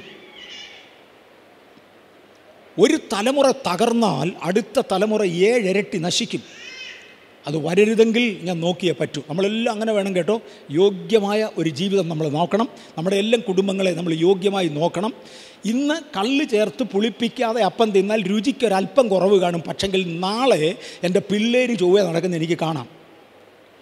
ഞാൻ പല പ്രാവശ്യം പറഞ്ഞിട്ടുണ്ട്, എൻ്റെ വീട്ടിൽ എമേവറീസിൻ്റെ വീട്ടിൽ ഒരിക്കൽ ഒരു കള്ളുകൂപ്പി വന്ന് കയറി. ഞാൻ പല പ്രാവശ്യം പറഞ്ഞിട്ടുണ്ട്, പല സെക്ഷനിൽ ഈ സെക്കൻഡ് സർവീസിന് അങ്ങനെ ഒന്നും പറയാൻ ഒത്തിട്ടില്ല. ഞാൻ എയർഫോഴ്സിലായിരുന്ന കാലത്ത് എനിക്ക് ഓഫീസിൽ പോകാനും വരാനുമായിട്ട് ഒരു സ്കൂട്ടറുണ്ട്. ആ സ്കൂട്ടറിൻ്റെ മുമ്പിൽ ഒരു പെട്ടിയുണ്ട്, അത് പൂട്ടിയൊക്കെ വെക്കാവുന്നതൊക്കെയാണ്, അങ്ങനെയൊക്കെ ഒരു സൗകര്യമൊക്കെ ഉണ്ട്. ഞാൻ താമസിക്കുന്ന സ്ഥലത്ത് നിന്ന് 20-22 കിലോമീറ്റർ ദൂരെയാണ് ജോലി ചെയ്യുന്ന സ്ഥലം. അപ്പോൾ 22 കിലോമീറ്റർ രാവിലെ സ്കൂട്ടറിൽ പോകും, ഉച്ചയ്ക്ക് ജോലി കഴിഞ്ഞ് തിരിച്ചു വരുമ്പോൾ ഈ സ്കൂട്ടറിൽ വരും. എൻ്റെ വട്ടത്തിലായി എയർഫോഴ്സിൻ്റെ ക്വാർട്ടേഴ്സ് അവിടെയുണ്ട്. ആ ക്വാർട്ടേഴ്സിൽ താമസിക്കുന്ന പലരും ഞാൻ ചെയ്യുന്ന ഓഫീസിൽ തന്നെ ജോലി ചെയ്യുന്നവരുണ്ട്. അവരെല്ലാം ബസ്സിനാണ് വരുന്നത്. അവരിൽ മിക്കവരും ബസ്സിനാണ് വരുന്നത്, ഞാൻ സ്കൂട്ടറിലാണ് പോകുന്നത്. ഒരിക്കൽ ഓഫീസിൽ നിന്ന് ജോലിയൊക്കെ കഴിഞ്ഞ് ഇറങ്ങി ഇങ്ങോട്ട് വരുമ്പോൾ എൻ്റെ കൂടെ ജോലി ചെയ്യുന്ന ഒരാൾ, ഞാൻ താമസിക്കുന്ന ഏരിയയിൽ താമസിക്കുന്ന ഒരാൾ ഒരു പ്ലാസ്റ്റിക് ബാഗിനകത്ത് നിറച്ച് സാധനങ്ങൾ ക്യാൻറ്റീനിൽ നിന്ന് വാങ്ങിച്ചു. അതിനകത്ത് ബിസ്ക്കറ്റോ തീപ്പെട്ടിയോ അത് ഇതൊക്കെ കിടക്കുന്നത് കാണാം. ഇതെൻ്റെയിലോട്ട് തന്നേച്ച് പറഞ്ഞു, ഈ ബാഗ് നിൻ്റെ സ്കൂട്ടറിലോട്ട് വെച്ച് വീട്ടിലൊന്ന് കൊണ്ടുപോകണം. അങ്ങേര് ബസ്സിലാണ് വരേണ്ടത്, ബസ്സിൽ ഇത് എടുത്തുകൊണ്ട് കയറുന്നത് ബുദ്ധിമുട്ടാണ്, അതുകൊണ്ട് ഇത് നിൻ്റെ വീട്ടിലോട്ടൊന്ന് വെച്ചേക്കണം, സ്കൂട്ടറെല്ലാം കൊണ്ടുപോയിക്കോട്ടെ. ഞാൻ അവിടെ ബസ് ഇറങ്ങിയാൽ ഉടനെ നിൻ്റെ വീട്ടിൽ വന്ന് ഇത് എടുത്തുകൊണ്ടങ്ങ് പോയിക്കോളാം. ഛേദമില്ലാത്തൊരു ഉപകാരം വേറൊരുത്തിന് ചെയ്തു കൊടുക്കുന്നെങ്കിൽ നല്ലതല്ലേ. അതുകൊണ്ട് ഞാൻ അദ്ദേഹത്തിൻ്റെ ഇന്ന് ബാഗ് വാങ്ങി എൻ്റെ സ്കൂട്ടറിൻ്റെ പെട്ടിക്കകത്ത് വെച്ച് പൂട്ടി. വീട്ടിൽ വന്നു, ഞാൻ ആ പെട്ടിക്കകത്തു നിന്ന് ഈ ബാഗ് എടുത്ത് പെരയ്ക്കകത്ത് വെച്ച ശേഷം അയാൾ വന്ന് എടുത്തുകൊണ്ട് പോകും. That's it. അയാൾ വന്ന് എടുത്തോളും എന്ന് എൻ്റെ ഭാര്യയോടും പറഞ്ഞു. അഥവാ ഞാൻ ഇല്ലാത്തപ്പോഴാണ് വന്നതെങ്കിലും എടുത്തോളൂ എന്ന് പറഞ്ഞു. സുനിൽ പാസ്റ്ററും അപ്പുറത്തെ ജോൺസൺ, ഇവർ രണ്ടുപേരും എൻ്റെ 2 മക്കളാണ്. ഇവർ തീരെ കുഞ്ഞുങ്ങളാണ്. ഇവർ വീട്ടിൽ കൂടെ ഓടിക്കളിച്ച കൂട്ടത്തിൽ സുനിൽ പാസ്റ്ററുടെ കാല് തട്ടി ഈ ബാഗ് തറയിലോട്ട് വീണു. അയ്യോ, അതിനകത്തൊരു കള്ളിൻ്റെ കുപ്പി ഉണ്ടായിരുന്നു. ഇത് പൊട്ടി വീടിനകത്തോട് ഒഴുകി നാറിയിട്ട് വീട്ടിൽ കയറാൻ വയ്യ. ഇതെന്തുവായി നാറുന്നതെന്ന് എൻ്റെ ഭാര്യ ചോദിച്ചു. ഞാൻ പറഞ്ഞു, ഇത് പണി പറ്റി. ഇങ്ങനൊരു സാധനം ഇതിനകത്ത് ഉണ്ടായിരുന്നത് എനിക്കൊരു പ്രതീക്ഷ പോലും ഇല്ലായിരുന്നു. അറിയാതെ കൊണ്ടെന്നാ ആ ശർമ്മ തന്ന അയച്ചതാ. ഇത് കള്ള. സുനിൽ പാസ്റ്റർ, ഇന്നത്തെ സുനിൽ പാസ്റ്റർ, അന്നത്തെ കുഞ്ഞാ, അവൻ എന്നോട് ചോദിച്ചൊരു ചോദ്യം ഓർമ്മയുണ്ട്. ഡാഡി, നമ്മുടെ വീട്ടിലെങ്ങനെയാ കള്ളം വന്നേ? കള്ളം എന്ന് പറഞ്ഞാൽ അവൻ അറിയത്തില്ല. ആയുസ്സിൽ ആദ്യം കേൾക്കുകയാണ്. കള്ളൻ എന്നവൻ കേട്ടിട്ടുണ്ട്. അപ്പം ഞാൻ ഈ കള്ള് വന്നെന്ന് പറഞ്ഞപ്പോഴവൻ പറഞ്ഞ് കള്ളൻ. നമ്മുടെ വീട്ടിലെങ്ങനെ കള്ളം വന്നേ? ഞാൻ പറഞ്ഞു, മോനെ, ഡാഡിക്ക് പറ്റിയ അബദ്ധമാണ്. ഇനി ആയുസ്സിൽ കള്ളം വരികയില്ല. ഒന്ന് വന്നത് വന്നു. ഇനി ആയുസ്സിൽ ശർമ്മ തരുന്ന ഒരു സാധനം ഞാൻ കൊണ്ടുവരികയില്ല. ഇനിയും രക്ഷിക്കപ്പെടാത്തവൻ എൻ്റെ എന്തെങ്കിലും തന്നാൽ ഇതിനകത്ത് കള്ളനുണ്ടോടാ എന്ന് ചോദിക്കണം. ഞാൻ ആരാന്ന് എനിക്കറിയാം. എനിക്ക് പിള്ളേരെ ചൊവ്വേ കൊണ്ടുവരണം. എൻ്റെ ജീവിത ശൈലി ക്രിസ്ത്യൻ ശൈലിയായിരിക്കണം. എൻ്റെ താല്പര്യം ക്രിസ്ത്യാനിത്വമാണ്. എൻ്റെ ജീവിത ശൈലി ദൈവികമാകണം. അതിനാവശ്യമുള്ള ക്രമീകരണം എൻ്റെ വീട്ടിൽ വരുത്തണം. കൃപയാൽ അതിന് ശേഷം എൻ്റെ വീട്ടിൽ കള്ളം കയറിയിട്ടില്ല. കുടിക്കുന്നവൻ വന്നപ്പോലും കുടിച്ചാണ് വന്നതെങ്കിൽ ദയവ് ചെയ്ത് 1 മണിക്കൂർ കഴിഞ്ഞു പോവാ, അല്ലെങ്കിൽ 2 മണിക്കൂർ കഴിഞ്ഞു പോവാ. അതെന്നാ പറ്റി? നാറ്റം മാറിയിട്ട് വരാനാ. അത് തുറന്നു പറയും. ഞാനങ്ങനെ പറഞ്ഞെന്നല്ലേ ഉള്ളൂ. എൻ്റെ ഒരു സ്നേഹിതനുണ്ട്, ഒരു ജോസ് ബാംഗ്ലൂരിലുണ്ട്. ജോസിൻ്റെ റൂമിനകത്ത്, എയർഫോഴ്സ് ഞങ്ങൾ ഒരുമിച്ചായിരുന്ന കാലത്ത്, ജോസിൻ്റെ റൂമിനകത്ത് സിഗരറ്റ് വലിക്കുന്ന ഒരുത്തൻ കയറി. ഇത് വലിക്കുന്നവൻ ഇങ്ങനെ കൈകൊണ്ട് തട്ടുമ്പോൾ ഇതിൻ്റെ ചാരം തറയെ വീഴും. ജോസിന് ഇത് കണ്ടിട്ടങ്ങ് സഹിക്കാൻ പറ്റുന്നില്ല. മുറി വൃത്തികേടാകുന്നു, നാറുന്നു. 2 മിനിറ്റ് കഴിഞ്ഞപ്പം ജോസ് വെളിയിലെങ്ങാണ്ട് കിടന്ന് ഒരു പഴയ ചിരട്ട എടുത്തുകൊണ്ട് വന്ന് അവൻ്റെ കൊടുത്തേച്ച് പറഞ്ഞു, ഇതും കൂടെ പിടിച്ചോണം. അതെന്തിനാ? മാന്യന്മാരുടെ ആളുകളുടെ അടുക്ക ചെല്ലുമ്പോൾ ചാരം തട്ടാൻ പോക്കറ്റിലിട്ടേക്കടാ, നാണമില്ലല്ലോ എനിക്ക് കയറി വരാൻ. ഓർമ്മയുണ്ടല്ലേ? അതാ മാന്യമായി ജീവിക്കുന്നവർ. ജീവിക്കുന്നത് ലോകത്തിലാണെങ്കിലും എന്നെ കാണുന്ന ഒരു ദൈവമുണ്ടെന്നൊരു തോന്നൽ. എൻ്റെ അടുത്ത തലമുറ എനിക്ക് യോഗ്യമായി വാർത്തെടുക്കണം, അങ്ങനൊരു തോന്നൽ. അങ്ങനൊരു വ്യക്തിയെ ഇങ്ങനെയുള്ള സാഹചര്യങ്ങൾ സ്വാധീനിക്കത്തില്ല. പക്ഷേ വിശപ്പും ദാഹവും യൗവനത്തിൻ്റെ മോഹങ്ങളും ഇതൊന്നും ആർക്കും പറഞ്ഞു മാറ്റാവുന്നതല്ല. അത് ബിൽറ്റിന്നാണ്. വിശപ്പ്, ദാഹം, യൗവനത്തിൻ്റെ മോഹം, ഇങ്ങനെയൊക്കെയുള്ള കാര്യങ്ങൾ ബിൽറ്റിന്നാണ്. അതാർക്കും മാറ്റിയെടുക്കാനൊക്കത്തില്ല. അവിടെയാണ് പ്രലോഭനങ്ങൾ ഉയരുന്നത്, സമ്മർദ്ദങ്ങൾ മുറുകുന്നത്. ആ സമ്മർദ്ദങ്ങൾ മുറുകുമ്പോൾ എൻ്റെ വിൽ പവർ ദൈവം തന്നതാണ്. അതിനകത്താണ് ദൈവത്തിൻ്റെ കൃപ വ്യാപരിക്കുന്നത്. ആ വിൽ പവർ കൊണ്ട് ഞാനതിനെ തടയുക. ഒരു ത്രികോണത്തിൻ്റെ 2 കോണുകളായി അല്ലെങ്കിൽ 2 വശങ്ങളായി ഏതെങ്കിലും ഒരു സാഹചര്യത്തിൽ എൻ്റെ വിൽ പവർ എനിക്ക് അടിമപ്പെടാതെ പോയാൽ, പിടിച്ചു നിൽക്കാൻ കഴിയാത്തതുപോലെ സമ്മർദ്ദം മുറുകിയാൽ, അന്നേരം ദൈവം ചെയ്യുന്നൊരു പ്രത്യേകതയാണ് സന്ദർഭത്തെ തട്ടിമാറ്റും. മനസ്സിലാകുന്നുണ്ടല്ലേ? സന്ദർഭത്തെ തട്ടിമാറ്റും. ഞാൻ മോഷ്ടിക്കാൻ വേണ്ടി ആ അലമാരുടെ അടുക്കളോട് ചെന്നപ്പോഴാണ് അകത്തുനിന്ന് ആരാണ് ചുമക്കുന്നത് കേട്ടെ. പിടികിട്ടി. ഇനിയും പറ്റുകയില്ല. ആരെങ്കിലും കാണും. വിശപ്പ് എതിലെ പോയെന്ന് അറിയത്തില്ല, ഒന്നും എതിലെ പോയെന്ന് അറിയത്തില്ല. ഇതെല്ലാം അങ്ങ് ഇല്ലാതായി. കാര്യം ദൈവം സാഹചര്യത്തെ തട്ടിമാറ്റും. നമ്മിൽ അനേകരും ആത്മീയരായി ഇരിക്കാനുള്ള കാരണം ദൈവം സാഹചര്യങ്ങൾ തട്ടിമാറ്റുന്നതാണ്. ഒരുവന് വേണ്ടി വേറൊരുവൻ അപേക്ഷിക്കുമ്പോൾ ദൈവം ചെയ്തു തരുന്നത് ഇതാ. സഭ പ്രാർത്ഥിക്കുമ്പോൾ ദൈവത്തിൻ്റെ കയ്യിൽ ദൈവത്തിൻ്റെ കൈകൊണ്ട് ഇങ്ങനെയാണ് സംഭവിക്കുന്നത്. സാഹചര്യങ്ങളെ ദൈവം തട്ടിമാറ്റും. പാപം ചെയ്യാൻ ദൈവം അനുവദിക്കാതെ വരും. എന്നും ഇത് തുടരും എന്ന് തെറ്റിദ്ധരിക്കരുത്. ഇല്ല. Once, twice, maybe 3 times, never more, never more. അപ്പോൾ പിശാച് പറയും, അതിനെ അതിജീവിക്കുന്ന ഒരു സമ്മർദ്ദം ഇവന് കൊടുത്തേ പറ്റൂ, ഇവക്ക് കൊടുത്തേ പറ്റൂ. എന്നും സന്ദർഭങ്ങൾ മാറിപ്പോകും. എന്നും ദൈവം ഇറങ്ങി വന്ന് ഇങ്ങനെ വിടിവിക്കുമെന്ന് തെറ്റിദ്ധരിക്കരുത്. ഇല്ല, ഇല്ല. നമ്മുടെ മനസാക്ഷിയും കൂടെ അങ്ങ് തഴമ്പിച്ചു പോകും. മനസാക്ഷിയെക്കുറിച്ച് പഠിപ്പിക്കുന്ന ഒരു കൊച്ചു ഭാഗമുണ്ട്. ഇങ്ങനെ പറയാറുണ്ട്, എൻ്റെ ബൈബിൾ ഏറെക്കുറെ റെക്റ്റാങ്കുലറാണല്ലേ, റെക്റ്റാങ്കുലർ. അത് ചതുരമാണെന്ന് അങ്ങോട്ട് ഇമാജിൻ ചെയ്യുക, ചതുരമാണെന്ന് അങ്ങ് ഇമാജിൻ ചെയ്യുക. ചതുരമല്ല, റെക്റ്റാങ്കുലർ. ഇതിൻ്റെ നടുക്കൊരു കിഴുത്തയുണ്ടെന്നിരിക്കട്ടെ. ഞാനിത് ഒരു പ്ലാറ്റ്ഫോമിലോട്ട് വെച്ചു. നടുക്കത്തെ കിഴുത്തക്കകത്തോട് ഒരു സ്പിൻഡിലിട്ട് ഇത് കറക്കുക. ഇതിങ്ങനെ കറങ്ങും. ആ സമയത്ത് ഒരാണി ഞാൻ ഇതിനോട് അടുപ്പിച്ച് കൊണ്ട് കറക്കത്തിൻ്റെ കൂട്ടത്തിൽ ഈ സ്ക്വയറിൻ്റെ ഒരു സൈഡ് ആണിയെ ഒന്ന് തട്ടുന്നുടനെ അവിടെ നിന്ന് നിൽക്കും. അത് നമ്മുടെ മനസ്സാക്ഷിക്ക് ഞാനൊരു ഉദാഹരണം തരിക. അതവിടെ വന്നങ്ങ് നിൽക്കും, കറങ്ങത്തില്ല. ബലമായിട്ട് കറക്കുകയാണെങ്കിലോ ആ മൂല അങ്ങ് ഇളകിപ്പോകും, ഇത് കറങ്ങും. രണ്ടാമത്തെ മൂല തട്ടും. പിന്നെയും ബലമായി കറക്കിയാലോ രണ്ടാമത്തെ മൂല ഇളകും, ഇത് കറങ്ങും. ഒരു 10-15 പ്രാവശ്യം ആണിയെ തട്ടി മൂല ഇളകിയാൽ പിന്നെ ഗ്രാമഫോൺ പ്ലേറ്റ് കറങ്ങുന്ന പോലെ ഇത് കറങ്ങിക്കോളും. ഒരാണി എങ്ങും കൊള്ളുകയില്ല. മനസ്സാക്ഷി അങ്ങ് നിർവീര്യമാകും. പിന്നെ അവൻ്റെ മനസ്സാക്ഷിക്ക് 5 പൈസയുടെ അർത്ഥമില്ല. മനസ്സാക്ഷി അങ്ങ് നിർവീര്യമാകും. ആ ലെവലിലേക്ക് ഒരുത്തം പോയാൽ പിന്നെ രക്ഷപ്പെടത്തില്ല കേട്ടോ, രക്ഷപ്പെടത്തില്ല. നമ്മളെ ഒന്നാമത്തെ തട്ടിന് അതായിരിക്കും ദൈവം സാഹചര്യം തട്ടിമാറ്റുന്നത്. നമ്മുടെ മനസ്സാക്ഷിക്കകത്ത് വലിയ അർത്ഥമൊന്നുമില്ലെന്ന് ഞാനൊന്ന് ഓർമ്മിപ്പിച്ചോട്ടെ. മനസ്സാക്ഷിയെ മനഃപൂർവ്വം വഞ്ചിക്കുന്നവന് പിന്നെ അതിനകത്ത് വലിയ അർത്ഥമൊന്നും ഇല്ലെന്ന് ഞാനൊന്ന് ഓർമ്മിപ്പിച്ചോട്ടെ. ഞാൻ ഒരുപാട് പ്രാവശ്യം പറഞ്ഞിട്ടുണ്ട്, ഒരുപാട് പ്രാവശ്യം. ഒരു മനുഷ്യനെ എനിക്ക് പരിചയം ഉണ്ടായിരുന്നു. അദ്ദേഹം മരിച്ചുപോയി ഞാൻ കഴിഞ്ഞ ദിവസം കേട്ടു. ഇയാളൊരു കൊലപാതകനായിരുന്നു, പലരെ കൊന്നിട്ടുണ്ട്. ഇയാളൊരു മോഷ്ടാവായിട്ടാണ് വളർന്നത്. ഒടുവിൽ ഇവൻ രക്ഷിക്കപ്പെട്ട് ഗുണപ്പെട്ട് നല്ലതായൊക്കെ വന്നു. പ്രവചനം വരെ പറയുമായിരുന്നു. ആ സാഹചര്യത്തിൽ ഒരിക്കൽ ഞാൻ അദ്ദേഹത്തോട് ചോദിച്ചിട്ട്, നീ അങ്ങനെ മോഷിക്കാൻ പോയത് ഭയങ്കരമായി പോയല്ലോ, ഒരു ആത്മീയൻ അങ്ങനെ സാധിച്ചല്ലോ. അവൻ പറഞ്ഞൊരു വാചകമുണ്ട്, അത് എന്നോട് പറഞ്ഞത് 100% സത്യമാണ്. എൻ്റെ ചെറിയ പ്രായത്തിൽ ചക്കരയോട് ഭയങ്കര ഇഷ്ടമായിരുന്നു. ജാഗരി, കരിപ്പെട്ടി കേട്ടിട്ടുണ്ടാവും, അതിനോട് ഭയങ്കര ഇഷ്ടമായിരുന്നു. അമ്മയുടെ കയ്യിൽ ഇതുണ്ട്, അടുക്കളയ്ക്കകത്ത് തരത്തില്ല. അപ്പോൾ അമ്മയുടെ കണ്ണ് തെറ്റുന്ന പരുവത്തിന്, അങ്ങോട്ടും ഇങ്ങോട്ടും നോക്കുന്ന പരുവത്തിന് പയ്യെ അമ്മയുടെ ചക്കരപാത്രത്തിൽ നിന്ന് ചക്കര എടുത്ത് തിന്നുമായിരുന്നു. അത് ഞാൻ തിന്നിട്ടുണ്ടല്ലോ, ഇവിടെ ഇരിക്കുന്ന പലരും തിന്ന് കാണുമല്ലോ. നിങ്ങളുടെ ചക്കരയുടെ കാലം കഴിഞ്ഞാൽ പഞ്ചസാരയായിരിക്കും, അല്ലെ ചോക്ലേറ്റ് ആയിരിക്കും, എടുത്തിട്ടുണ്ടാവും. ശകലം കഴിഞ്ഞപ്പോൾ അപ്പൻ്റെ പോക്കറ്റിൽ കൈയിട്ട് പൈസ എടുത്തിട്ടുണ്ട്.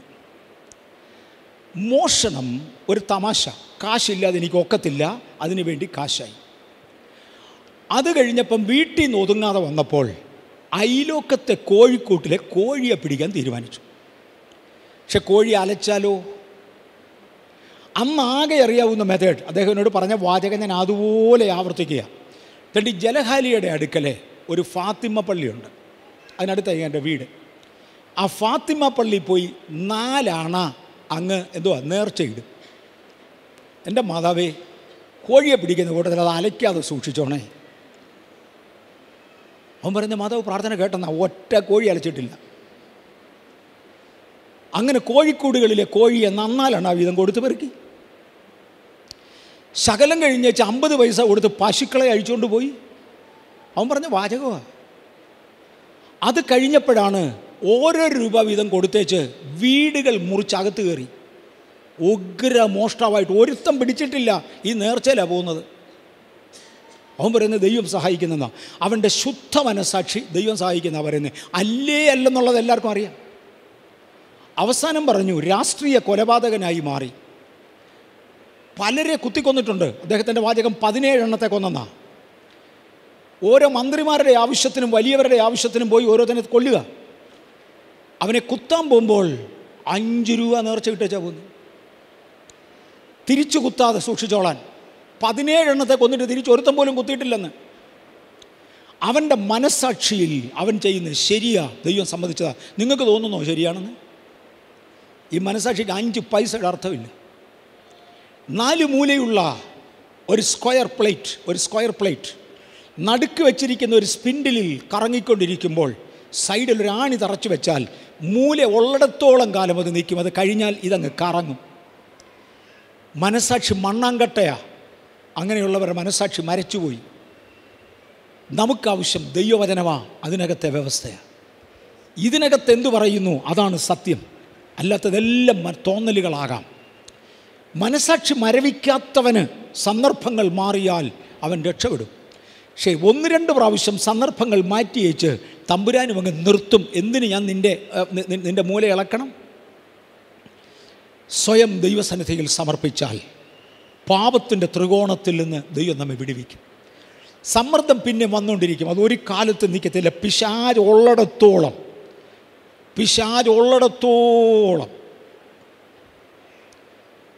ഞാൻ എങ്ങനെയാണ് പറയുന്നത്, ലൈംഗിക മാർഗത്തിൽ തീരെ മോശമായി ജീവിച്ച ഒരു മനുഷ്യൻ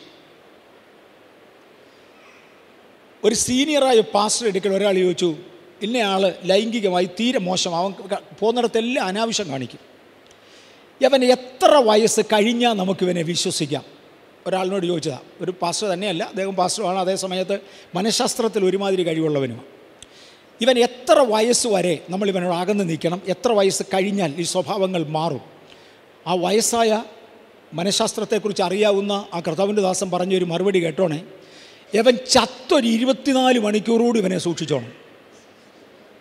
പ്രായം കൊണ്ടെങ്കിലും പോകത്തില്ല. ഇവൻ ചത്ത് അടുത്ത ഒരു 24 മണിക്കൂർ കഴിയുന്നത് വരെ ഇവനെ സൂക്ഷിച്ചോണം. ഇവനെ കുഴിച്ചിട്ടെങ്കിലേ ഈ കേട് തീരുള്ളൂ. അതുവരെ ഇവൻ്റെ അടുക്ക പോകല്ലേ. അവൻ മലിനന്, അവൻ ദുഷ്ടന്. സന്ദർഭങ്ങൾ അല്ലെങ്കിൽ സമ്മർദ്ദങ്ങൾ എന്നും ഉണ്ടാകും. എൻ്റെ വിൽ പവർ കീഴടങ്ങും എന്ന് തോന്നുമ്പോൾ ദൈവം വിൽ പവറിൽ ബലം തരും. ദൈവം വിൽ പവറിൽ ബലം തരും. എന്തെല്ലാം വന്നാലും എന്നെ തോൽപ്പിക്കാനൊക്കത്തില്ല. ആ ജയിക്കുന്ന ഒരു ജയാളിയെയാണ് ബൈബിൾ ജയാളികൾ എന്ന് വിളിക്കുന്നത്. നമുക്ക് പൗലോസ് അപ്പോസ്തലനോട് ചോദിക്കാം, അങ്ങ് എന്ത് പറയുന്നു? അദ്ദേഹം പറഞ്ഞു, ഞാനോ ഇപ്പോഴുള്ളതിനോ വരുവാനുള്ളതിനോ ആഴത്തിനോ ഉയരത്തിനോ വാഴ്ചകൾക്കോ അധികാരങ്ങൾക്കോ ശക്തികൾക്കോ ഉയരത്തിനോ ആഴത്തിനോ ക്രിസ്തുവേശുവിലുള്ള എൻ്റെ സ്നേഹത്തിൽ നിന്ന് എന്നെ പിന്തിരിപ്പിക്കാൻ പറ്റത്തില്ല. ഞാൻ ആകുന്നത് കർത്താവിൻ്റെ കൃപയിലാണ്. ഇന്ന് നമുക്കൊന്ന് പറയാം, കർത്താവേ എൻ്റെ വിൽ പവർ ഒന്ന് ഇൻക്രീസ് ചെയ്ത് തരണം. അതിനകത്തൊരു ദൈവശക്തി വ്യാപരിക്കണം. പാപം ചെയ്യാൻ ഞാൻ പാപത്തിൻ്റെ ദാസനായി അതിൻ്റെ അടിമയായി പോകത്തില്ല. എന്നെ കർത്താവ് സഹായിക്കണം. ദൈവത്തോടൊരു തീരുമാനമെടുക്കാമോ? കർത്താവ് നമുക്കൊരു ബലം തരും.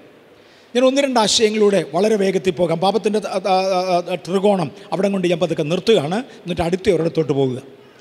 ഞാൻ ദൈവത്തിന് പ്രയോജനപ്പെടുന്നവനായി തീർന്നാൽ, എന്നെ കൊള്ളാം എന്ന് ദൈവത്തിന് തോന്നിയാൽ, ട്രെയിനിങ് തന്ന് നമ്മളെ പരിശീലിപ്പിച്ചേ ദൈവം എടുക്കത്തുള്ളൂ. വരുന്ന ആഴ്ച ഫസ്റ്റ് സർവീസിന് ഞാൻ വീണ്ടും ഇതെടുക്കാൻ ആഗ്രഹിക്കുന്നു. എന്നെ പരിശീലിപ്പിച്ച് മാത്രമേ ദൈവം ഉപയോഗിക്കത്തുള്ളൂ. നമ്മുടെ ഇടയിൽ ഒരുത്തന് ഭയങ്കര രാജ്യസ്നേഹമാണെന്നിരിക്കട്ടെ, ഭയങ്കര രാജ്യസ്നേഹമാണ്. ഞാൻ ഓർക്കുന്നുണ്ട്, ആദ്യത്തെ ഇന്ത്യ ചൈന യുദ്ധം നടക്കുന്ന സമയത്ത് ഞാൻ സ്കൂളിൽ പഠിക്കുന്ന കൊച്ചനാണ്. ഞങ്ങൾക്കൊക്കെ അങ്ങ് രാജ്യസ്നേഹം അങ്ങ് ഭയങ്കരമായി വർദ്ധിച്ചു. അന്നൊരിക്കൽ ഞങ്ങളെല്ലാം കൂടെ പിള്ളേരെല്ലാം കൂടെ സ്കൂളിൻ്റെ പരിസരത്തൂടെ ജാഥയായിട്ടൊക്കെ ഇറങ്ങിപ്പോയി. ചൈനക്കാരനെ വെല്ലുവിളിച്ചുകൊണ്ട്, എവിടെയാ? കേരളത്തിൽ. ചൈനക്കാരൻ ഇപ്പുറത്ത് യുദ്ധം ചെയ്യുകയാണ്, ഞങ്ങൾ ചൈനക്കാരെ വെല്ലുവിളിച്ചുകൊണ്ട് ഞങ്ങൾ ജാഥ നടത്തി. അന്ന് പറഞ്ഞൊരു പദം എനിക്ക് ഓർമ്മയുണ്ട്, മാവോയെ ചാവോയെ, പിള്ളേരൊന്ന് വളർന്നോട്ടടാ, നിന്നെയൊക്കെ കാണിക്കുമെന്ന് പറഞ്ഞ് ഞങ്ങൾ ആ നാട്ടിൽ കൂടെ ഒക്കെ നടന്നു. ചൈനക്കാർ കണ്ടോക്കെ ഉണ്ടില്ലയോ എനിക്കറിയാം, അവിടെമാരും വന്നായിട്ട് എനിക്ക് തോന്നുന്നില്ല. മാവോസേതൊന്നും കേരളത്തിൽ വന്നിട്ടുണ്ടോ ഉണ്ടെന്നതിന് ഞങ്ങളുടെ പള്ളിക്കൂടത്തിലൊന്നും വന്നിട്ടില്ല. പക്ഷെ ഞങ്ങളൊക്കെ ഉച്ചത്തിൽ വിളിച്ചു, പിള്ളേരൊന്ന് വളർന്നോട്ടെ. അങ്ങനെ ഭയങ്കര രാജ്യസ്നേഹികളായി വളർന്നവരാണ് ഞാനും.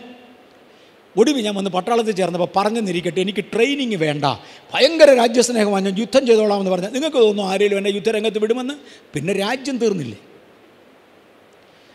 ട്രെയിനിങ് ഇല്ലാത്ത ഒരുത്തനെ വേറെ എന്തെല്ലാം ഉണ്ടെന്ന് പറഞ്ഞാലും ഉപയോഗിക്കാനൊക്കത്തില്ല. 6 മാസം ട്രെയിനിങ് നടത്തിയെന്ന് പറഞ്ഞതുകൊണ്ട് പ്രയോജനമില്ല, ജയിച്ചേ തീരത്തുള്ളൂ.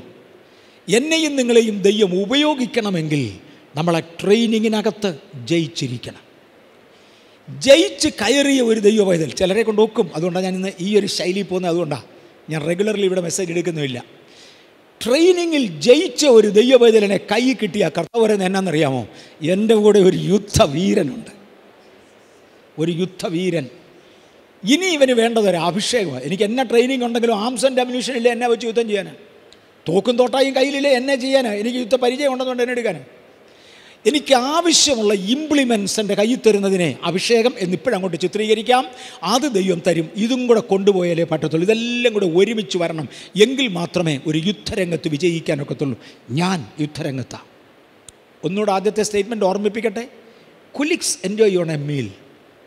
അവരാഹാരം കഴിച്ചാൽ എനിക്ക് എന്നെ കഴിച്ചില്ലേ, എനിക്കെന്നെ അവർക്കൊരു രസം.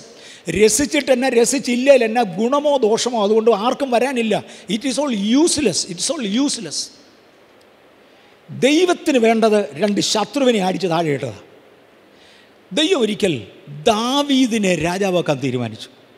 കർത്താവ് ദാവീദിനെ പൊതുവെ ഒന്ന് നോക്കിയിട്ട് കർത്താവിനെ ഇഷ്ടപ്പെട്ടേച്ച് പറഞ്ഞു, ഇവനുള്ളൊരു കപ്പാസിറ്റി ഉണ്ട്, ഐ വിൽ യൂസ് ഹിം. ശൗലെന്ന് പറയുന്ന വലിയ പുള്ളിയെ ഞാൻ തള്ളി, അവൻ പോയി. എനിക്ക് പകരം ഒരു രാജാവിനെ വേണം. അത് ഈ ഇടയച്ചെറുക്കൻ്റെ കയ്യിൽ ഒരു രാജാവുണ്ട്, അവൻ്റെ അകത്തൊരു രാജാവ് ഇരിപ്പുണ്ട്, എനിക്കതിനെ വളർത്തിയെടുക്കണം. ലെവൽ നമ്പർ 1, അവൻ്റെ മേലൊരു അഭിഷേകതൈലം പോര്. 2, ട്രെയിനിങ്ങിന് വേണ്ടി അവനെ കരടിയുടെ മുന്നിലോട്ട് ഇട്ടുകൂടെ. ഭയങ്കരമാണ്, ഭയങ്കര ഒരു പോരാട്ടം.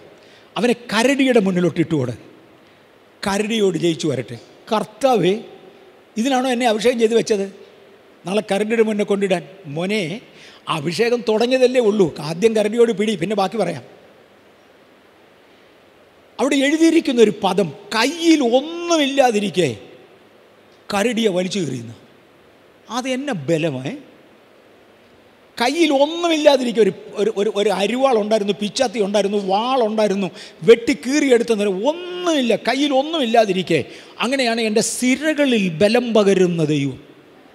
എന്നെ ഈ പറയുന്നേ, വിശുദ്ധ പൗലോസിൻ്റെ ഒരു പദപ്രയോഗമുണ്ട്. ഞാൻ എഫെസോസിൽ വെച്ച് മൃഗയുദ്ധം ചെയ്തത് വെറും മാനുഷികമല്ല, എൻ്റെ സിരകളെ ബലപ്പെടുത്തുന്ന ദൈവം. അക്കാലത്ത് ക്രിസ്ത്യാനികളെ ദുഷ്ടമൃഗങ്ങളുടെ മുമ്പിലേക്ക് എറിഞ്ഞു കൊടുക്കുന്ന പരിപാടി ഉണ്ടായിരുന്നു. റോമൻ ചക്രവർത്തിമാർ പ്രത്യേകിച്ചും നാട്ടുരാജാക്കന്മാരൊക്കെയും ക്രിസ്ത്യാനികളെ ദുഷ്ടമൃഗങ്ങളുടെ മുമ്പിലോട്ട് ഇട്ടുകൊടുക്കും. 2 ആശയം അതിനെക്കുറിച്ചുണ്ട്. ഞാൻ ഒരാശയത്തിലൂടെ മാത്രം പോകുകയാണ്.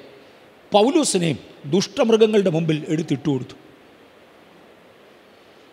ആ ദുഷ്ടമൃഗങ്ങളുമായി മല്ലുപിടിച്ചെന്ന് ദാവീദ് എന്തുവാ കരടിയെ വലിച്ചു കീറിയതുപോലെ പൗലോസും പുതിയ നിയമത്തിൽ ഈ ദുഷ്ടമൃഗങ്ങളോട് യുദ്ധം ചെയ്ത് ജയിച്ചു. സിരകളെ ബലപ്പെടുത്തുന്ന ദൈവശക്തി. ഒരിക്കൽ പൗലോസിൻ്റെ കയ്യിൽ ഒരു അണലി വന്ന് പറ്റിയപ്പോൾ ഒന്ന് കുടഞ്ഞു, പൊക്കോളാൻ പറഞ്ഞു. വിഷത്തെ അതിജീവിക്കുന്ന ദൈവശക്തി. എൻ്റെ വ്യക്തിപരമായ അനുഭവത്തിലോട്ട് കയറിയാൽ എൻ്റെ ചെറിയ പ്രായത്തിൽ മരണകരമായ പല സാഹചര്യങ്ങളുമുണ്ടായി. കാര്യം ദൈവത്തിനെക്കുറിച്ചൊരു പ്ലാൻ ഉണ്ടായിരുന്നു. സുവിശേഷ വേലയെ നിർത്തണം, അതിന് മൽപ്പിടുത്തം നടത്തി ജയിക്കണമെന്ന് ദൈവത്തിനുമുണ്ട്. ഇവിടം വരെ എത്തുന്നതിന് മുമ്പേ തട്ടണമെന്ന് പിശാചിനുമുണ്ട്. ഇത് രണ്ടുമുണ്ട്. ഇതിനിടയ്ക്ക് മരണകരമായ പല സാഹചര്യങ്ങളെ ഞാൻ നേരിട്ടു. എൻ്റെ വിവാഹം കഴിഞ്ഞ 2 ദിവസത്തിനകം എൻ്റെ കാലയിൽ ഒരു പഴയ ഇരുമ്പ് കഷണം തട്ടി, ഒന്ന് തൊലി പൊട്ടി, സെപ്റ്റിക്കായി. ആരും പ്രതീക്ഷിച്ചില്ല. ഒരു രാത്രി മയങ്ങി തറയിൽ വീണപ്പോഴാണ് അറിയുന്നത് സെപ്റ്റിക്കായി. ഇതോടെ തട്ടിപ്പോയി എന്നൊക്കെ പറഞ്ഞെങ്കിൽ ആരും തട്ടിയില്ല. ദൈവകൃപയാൽ നിപ്പുണ്ടിപ്പോഴും 45 കൊല്ലം കൂടെ കഴിഞ്ഞു. അതേ ആഴ്ചയിൽ ഒരു മൂക്കമ്പാമ്പിൻ്റെ മണ്ടേ കയറി ചവിട്ടി. ആ പാമ്പെന്നോട് പേരെന്നാന്ന് പോലും ചോദിക്കാതെ, കടിക്കാൻ നിന്നില്ല, നല്ല പേര് പോലും ചോദിക്കാതെ ഓരോ ഓട്ടം ഓടി. ഇത് പിന്നെ എന്നെ കണ്ടിട്ടുമില്ല, കടിക്കാൻ നിന്നില്ല. വർഷങ്ങൾ ചിലതുകൂടെ കഴിഞ്ഞു. ബേഥേൽ ചർച്ചിലേക്ക് കർത്താവ് എന്നെ അയക്കുക എന്ന് പറഞ്ഞു. 1983 ജൂൺ മാസം ആദ്യത്തെ ഞായറാഴ്ച ഇവിടെ വരുന്നേ. മെയ് മാസത്തിൻ്റെ ലാസ്റ്റ് സൺഡേ, മെയ് മാസത്തിൻ്റെ ലാസ്റ്റ് വീക്ക് സൺഡേ അല്ല, ബേഥേൽ ചർച്ച് എങ്ങനെ ഉണ്ടെന്നൊന്ന് കാണാൻ, ഇത് സാധനം എവിടെ ഇരിക്കുന്നതെന്നൊന്ന് കണ്ട് ഇവിടെ ആരെയും കിട്ടുമെങ്കിലും ഒന്ന് കാണാൻ വേണ്ടി ഞാനിന്ന് ജലഹാലിയിൽ നിന്ന് ഗംഗാനഗറിലാണ് ചർച്ച്. ഇങ്ങോട്ട് വരുന്ന വഴിക്ക് ഒരു പേപ്പട്ടി എന്നെ ഓടിച്ചിട്ട് കടിച്ചു. ശല്യമായല്ലോ. എൻ്റെ അകത്ത് ദൈവം ഇടപെട്ടു. മരണകരമായി യാതൊന്ന് കടിച്ചാലും ഹാനി വരത്തില്ല എന്നൊരു വാക്യം ഉണ്ടെങ്കിൽ അത് പ്രാക്ടീസ് ചെയ്തേച്ചു വേണം ഗംഗനഗറിൽ പോകാൻ. ചർച്ചിൻ്റെ ചുമതല എടുക്കുന്നതിന് മുമ്പേ വിഷത്തോട് യുദ്ധം ചെയ്യുന്ന ദൈവത്തെ കാണണം. കാലൊക്കെ മുറിഞ്ഞ് നന്നായി രക്തം വന്നു. അപ്പോഴത്തേക്ക് അതിനെ പട്ടിയെ ഓടിച്ചുകൊണ്ട് വന്നവർ വന്നു. പട്ടിക്ക് പേ ഇളകി, വീട്ടിൽ നിന്ന് ഇളകി, അതിനെ കൊല്ലാൻ വേണ്ടി ആളുകൾ പുറകിലിട്ട് ഓടിക്കുന്നുണ്ട്. ആ വന്ന വരവിനാണത് വർഗീസിനെ കയറി കടിച്ചത്. കീറിയ പാൻറ്റും കീറിയ കാലും ഒഴുകുന്ന ചോരയും ഒക്കെ ആയിട്ടാണ് ഞാൻ വീട്ടിൽ വരുന്നത്. എൻ്റെ ഭാര്യ അപ്പോഴേ തുടങ്ങി, ഇപ്പോൾ ആശുപത്രിയിൽ പോകണം, ഇഞ്ചക്ഷൻ എടുക്കണം. ഞാൻ ചോദിക്കുമായിരി. ഇതൊരു ശോധനയുടെ പോയിൻ്റാണ്. ഒരു വാഗ്ദത്തം കൂടെ നിവർത്തിച്ചു പോകാം. അതുകൊണ്ടാണ് ഇന്ന് പേപ്പട്ടി വിഷത്തിനും പാമ്പ് വിഷത്തിനും ഒക്കെ തൻ്റെ ഇടമായിട്ട് പ്രാർത്ഥിക്കുന്നത്. മനസ്സിലാകുന്നുണ്ടല്ലോ. 35 കൊല്ലം കഴിഞ്ഞിട്ടും ഒരു പേയും ഇളകിയിട്ടില്ല. ഈയിടെ ഇളകുമെന്ന് എനിക്ക് തോന്നുന്നുമില്ല.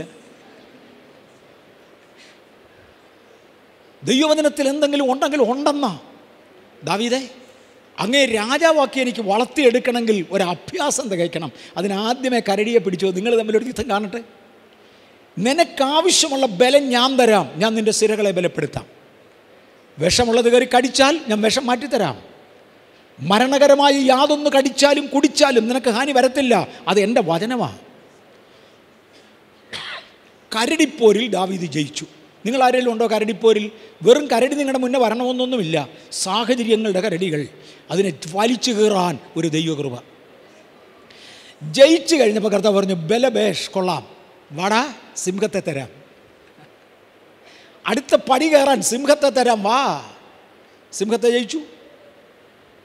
കയ്യിൽ ഒന്നുമില്ലാതിരിക്കെ സിംഹം കടിച്ചെടുത്ത ആട്ടുംകുട്ടിയെ സിംഹത്തിൻ്റെ വായിന്ന് വലിച്ചെടുത്തു. അതൊക്കെ കട്ടിയാണ് കേട്ടോ. എന്ന് പറഞ്ഞാൽ എതിനെ ചവിട്ടി വാ പൊളിപ്പിച്ചെന്ന്. സിംഹത്തെ ചവിട്ടി വാ പൊളിപ്പിച്ച് അതിനെ തല്ലിക്കൊന്നൊക്കെ ആട് ചത്തുപോകും. അതിൻ്റെ വായിൽ നിന്ന് രക്ഷിച്ചു. കർത്താവ് പറഞ്ഞു, കൊള്ളാം, 2 വൻമൃഗങ്ങളോട് നീ ജയിച്ചു, ഇനി ഒരു സൈന്യത്തെ നേരിടാൻ വാ ഫെലിസ്ത്യൻ്റെ അടുക്കലോട്ട്.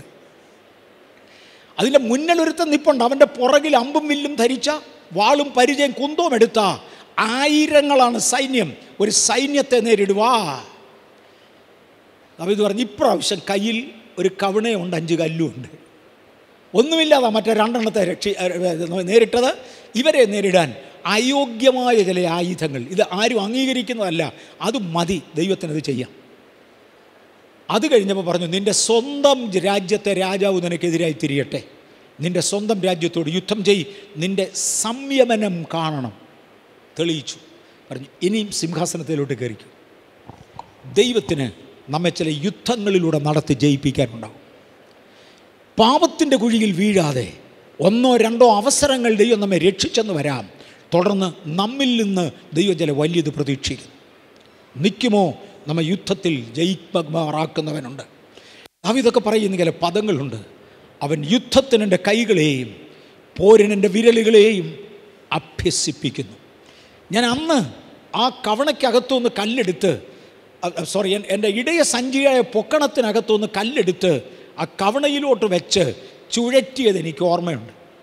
അങ്ങനെ എഴുതിയിരിക്കുന്നത് ചുഴറ്റി എറിഞ്ഞെന്നാ. നേരെ എടുത്തങ്ങ് എറിയുമെന്നില്ല, നിങ്ങളുടെ എടുത്ത് 2-3 കറക്ക് കറക്കി. ആ ചുഴറ്റിയത് എനിക്ക് ഓർമ്മയുണ്ട്. എൻ്റെ കൈകളെ യുദ്ധത്തിനും എൻ്റെ വിരലുകളെ, എൻ്റെ കൈകളെ പോരിനും, യുദ്ധത്തിനും എൻ്റെ വിരലുകളെ പോരിനും അഭ്യസിപ്പിച്ച ദൈവം. ഞാൻ പോയ വഴി റോഡ് വെട്ടിയതിലേ ഒന്നുമല്ല. കയ്യാലെ കയറി ഇറങ്ങേണ്ടതായി വന്നു, പർവ്വതങ്ങൾ താണ്ടേണ്ടതായി വന്നു. എൻ്റെ കാലുകളെ പേടമാൻ കാലുകൾക്ക് തുല്യമാക്കി. എൻ്റെ കാലുകൊണ്ട് ഒരു കല്ലിൻ്റെ വിടവേ കയറി ചവിട്ടിയ കാല് മുറിയും. പക്ഷേ ഞാൻ ചവിട്ടിയപ്പോൾ മുറിയാഞ്ഞതിൻ്റെ കാര്യം പേടമാൻ്റെ കുളമ്പ് എനിക്ക് സെറ്റ് ചെയ്തിരുന്നു. ഞാൻ കണ്ടില്ല. ചേഞ്ചസ്. എൻ്റെ കൈകളെ യുദ്ധത്തിനും എൻ്റെ വിരലുകളെ പോരിനും അഭ്യസിപ്പിച്ച ദൈവം. കൈ വലുതാ, വിരലൊത്തിരി ചെറുതാ. എൻ്റെ കാലുകൾക്ക് കുളമ്പ് തന്ന ദൈവം പേടമാൻ കാലുകൾക്ക് തുല്യമാക്കി എൻ്റെ ഗിരികളിൽ വീഴാതെ നിർത്തിയവൻ. ഇന്ന് പകൽ ചിലർക്കൂടെ പറയാൻ കഴിയുമോ? എന്നെ വിളിച്ചിങ്ങോട്ട് നിർത്തിയിരിക്കുന്ന ഇതിനാ coolies enjoy on a meal. അത് സാധാരണക്കാരൻ്റെ കാര്യം. ഞാനതല്ല. I am not that. ഞാനതല്ല, ഞാൻ വേറൊന്നാ. The destiny of the kingdom of God depends on the wing. ഇന്ത്യക്ക് പറയാം, ഈ രാജ്യത്തിൻ്റെ ഭാവിയെ ചിറകുകളിലാണ്. ദൈവത്തിന് പറയാം, ദൈവരാജ്യത്തിൻ്റെ സ്ഥാപിതം നിങ്ങളുടെ കയ്യിലുള്ള കൃപാവരത്തില്ല, ദൈവം ഏൽപ്പിച്ചതിനകത്താണ്. നമുക്ക് ട്രെഞ്ച് ചാടി എന്ന് പറയുന്നത് നല്ല കാര്യമാണ്. ആഹാരം ഇല്ലാതെ യുദ്ധം ചെയ്തെന്ന് പറയുന്നത് നല്ല കാര്യമാണ്. പക്ഷേ ഞാൻ എന്തെങ്കിലും പോയി പിടിച്ചെന്ന് പറയാൻ ആരെങ്കിലും ഉണ്ടോ? ഞാനൊരു 100 ആത്മാക്കളെ കർത്താവിന് വേണ്ടി നേടി. ലോകപ്രസിദ്ധനായിരുന്ന ഒരു മനുഷ്യൻ, എൻ്റെ ടൈമായി, ലോകപ്രസിദ്ധനായിരുന്ന ഒരു മനുഷ്യൻ ജിമ്മി സ്വാഗത്. ജിമ്മി സ്വാഗത്തിനെ കുറിച്ച് ഇന്നലെ ഞാൻ കണ്ടു പറഞ്ഞു. നമ്മുടെ ചർച്ചിൻ്റെ ആരംഭകാലങ്ങളിൽ അദ്ദേഹത്തിൻ്റെ പ്രൈം ഓഫ് ദ ഗ്ലോറി അങ്ങനെ കിളന്ന് നിൽക്കുന്ന ഒരു സമയമായിരുന്നു. അദ്ദേഹത്തിൻ്റെ 16 മെസ്സേജുകൾ എൻ്റെ കയ്യിൽ കിട്ടി. ആ 16 മെസ്സേജ് ഞാൻ ഇവിടെ കൊണ്ടുവന്നു. VHS ടൈപ്പിലായിരുന്നു, ലോങ് പ്ലേയിലൊക്കെ പ്ലേ ചെയ്താൽ കിട്ടുന്നതായിരുന്നു ആ 16 മെസ്സേജസ്. അന്നിവിടെ ഉണ്ടായിരുന്ന ചെറുപ്പക്കാർ എനിക്ക് തോന്നുന്ന മുള്ളെണ്ണം ആ 16 മെസ്സേജും കാണാതെ വരാൻ അറിയാമായിരുന്നു. എന്ന് പറഞ്ഞാൽ 15 പ്രാവശ്യം 20 പ്രാവശ്യം 25 പ്രാവശ്യം വീതം കേട്ടതാണ്. പല പുള്ളികളും എഴുതിയെടുത്തു. പക്ഷേ അവരുടെയൊക്കെ ജീവിതത്തെ ചലിപ്പിച്ച ദൈവകൃപ എന്തേലും ഒന്ന് ചെയ്യാൻ. നമ്മുടെ ചർച്ചയിൽ ആദ്യം ഒരു ക്ലോക്ക് വാങ്ങിക്കാൻ ഇവിടെ പൈസ ഇല്ലായിരുന്നു. ഒരു ക്ലോക്ക് അന്ന് 110 രൂപയായിരുന്നു ഒരു ഡിജിറ്റൽ ക്ലോക്കിൻ്റെ വില. ഇപ്പോഴും അതൊക്കെ ഉള്ളതെന്ന് എനിക്ക് തോന്നുന്നു. പക്ഷെ 110 രൂപ എവിടെ നിന്ന് ആര് തന്നിട്ടാ? എങ്ങനെ ഉണ്ടാകാനാ? അതൊക്കഞ്ഞതുകൊണ്ട് മോഹൻ എന്ന് പറയുന്ന ഒരു സഹോദരനാണ്. അദ്ദേഹം സ്നാനപ്പെട്ടതുപോലുമല്ല അന്നും ഇന്നും. അയാളൊരിക്കലും കണ്ടൊരു പ്രാർത്ഥനയ്ക്ക് വന്ന കൂട്ടത്തിൽ ഒരു മോഹനാണ് ആദ്യത്തെ ഒരു ക്ലോക്ക് വാങ്ങിച്ചു തന്നത്. അതാ കാലം. അവിടുന്ന് നമ്മളൊരു കുറച്ചുകൂടെ നന്നായ സാഹചര്യത്തിൽ ഇന്ത്യയിൽ ചിലവാക്കാൻ വേണ്ടി കുറച്ച് പൈസ എൻ്റെ കയ്യിൽ കിട്ടിയപ്പോൾ ആദ്യം ചെയ്തത് ഒരു വീഡിയോ പ്രദർശിപ്പിക്കാവുന്ന ഒരു സെറ്റപ്പ് ഉണ്ടാക്കുകയായിരുന്നു. വിദേശത്തുനിന്ന് കൊണ്ടുവന്ന ഒരു വീഡിയോ പ്ലെയറും അതിൻ്റെ കൂടെ ഇന്ത്യയിൽ നിന്ന് വാങ്ങിച്ച ഒരു ടെലിവിഷൻ സ്ക്രീനും രണ്ടും കൂടെ ഘടിപ്പിച്ച് മിറക്കിൾ എക്സ്പ്ലോഷൻസ് എന്ന് പറയുന്ന, ഞാൻ ഒരുപാട് ട്രൈ ചെയ്യുന്നുണ്ട്, ഒന്നുകൂടെ കിട്ടുന്നില്ല. മിറക്കിൾ എക്സ്പ്ലോഷൻസ് എന്ന് പറയുന്ന ഒരു ടേപ്പാണ് ആദ്യം ഞാൻ കുഞ്ഞുങ്ങളെ കാണിക്കുന്നത്. അന്ന് ലീഡർഷിപ്പിലേക്ക് വളർന്നു വരാനായിട്ട് 8 വയസ്സ് മുതൽ ഒരു 20 വയസ്സ് വരെയുള്ള 10-20 പിള്ളേർ നമുക്കുണ്ട്. അവരാണ് ആദ്യം ഇത് കാണുന്നത്. അതിനകത്തെ ഒന്നാമത്തെ രംഗം, ആസ്മ രോഗം ബാധിച്ച് അങ്ങ് ഒരു സ്റ്റേജിന് അപ്പുറത്തോട്ടാകുമ്പോൾ ശരീരത്തിൻ്റെ ബാക്ക് സൈഡിലോട്ട് ഒരു സിലിണ്ടർ ഫിറ്റ് ചെയ്യും. ഇരിക്കുന്ന എന്തേലും വീൽ ചെയറിലോട്ട് ഒരു സിലിണ്ടർ ഫിറ്റ് ചെയ്യും, ഓക്സിജൻ സിലിണ്ടർ. അത് പമ്പ് ചെയ്യാനുള്ള പമ്പിങ് സെറ്റ് ഇതേ വെച്ചുകൊണ്ട് ഈ ഓക്സിജൻ പമ്പ് ചെയ്ത് കൊടുത്തുകൊണ്ടാണ് ഇങ്ങനെയുള്ള ആളുകളെ കൊണ്ടുപോകുന്നത്. ആ ലെവലിലായ ഒരു രോഗി ഈ ഓക്സിജൻ സിലിണ്ടറിനും ആ പമ്പ് സെറ്റിനും എല്ലാം കൂടി എങ്ങനെയായാലും ഒരു 30 കിലോഗ്രാം വെയിറ്റ് കാണും. ഒരു 30 കിലോഗ്രാം വെയിറ്റ് കാണും. ഇവനെ ഒരു വീൽ ചെയറെ കൊണ്ടുവന്ന് അല്ലൻ സാഹിബ് പ്രാർത്ഥിക്കുന്നതാണ്. അല്ലൻ എന്നും പറഞ്ഞ ഒരാളുണ്ടായിരുന്നു. യൂട്യൂബിലൊക്കെ തപ്പിയാൽ കാണാം അദ്ദേഹത്തിൻ്റെ ചില മിറക്കിൾസ്, അദ്ദേഹത്തിൻ്റെ കൈ കൊണ്ട് ദൈവം ചെയ്ത ചില മിറക്കിൾസ് അല്ലൻ സാഹിബിൻ്റെ അടുക്കലോട്ട് കൊണ്ടിരുന്നതാണ്. അല്ലൻ സാഹിബ് അടുത്ത് ചെന്ന് ഈ രോഗിക്ക് വേണ്ടി പ്രാർത്ഥിച്ചിട്ട് പറഞ്ഞ് എഴുന്നേക്കാൻ പറഞ്ഞു. എഴുന്നേറ്റു. നിൻ്റെ മൂക്കിൽ നിന്ന് ഓക്സിജൻ്റെ കംപ്ലീറ്റ് സെറ്റപ്പ് വലിച്ചൂരാൻ പറഞ്ഞു. ഊരി. നിൻ്റെ അടുത്ത കൽപ്പന പൊക്കട അത്രയും സാധനം, സിലിണ്ടർ, പമ്പ് 10-30 kg പൊക്കട മുഴുവൻ കൂടെ പൊക്കി. ഒരു കയ്യിലോട്ട് അദ്ദേഹം ഇത് പൊക്കി പിടിച്ചുകൊണ്ട്, ഒറ്റ കയ്യിലോട്ട് ഇത് പൊക്കി പിടിച്ചുകൊണ്ട് നടക്കുന്ന ഒരു രംഗവുമായിട്ട് ഇങ്ങോട്ട് വരുന്നത് മിറക്കിൾ എക്സ്പ്ലോഷൻസ്.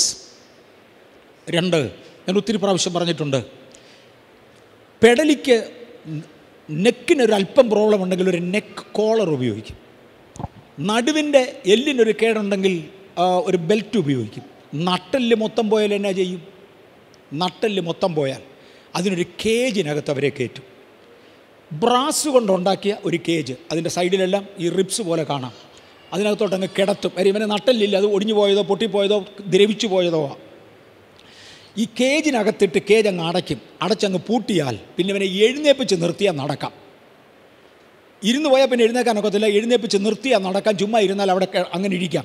ഇതുപോലൊരു കേജിനകത്ത് ഒരുത്തനെയും കൊണ്ടുവരുന്നു. അതും അല്ലനാണെന്ന് തോന്നുന്നു.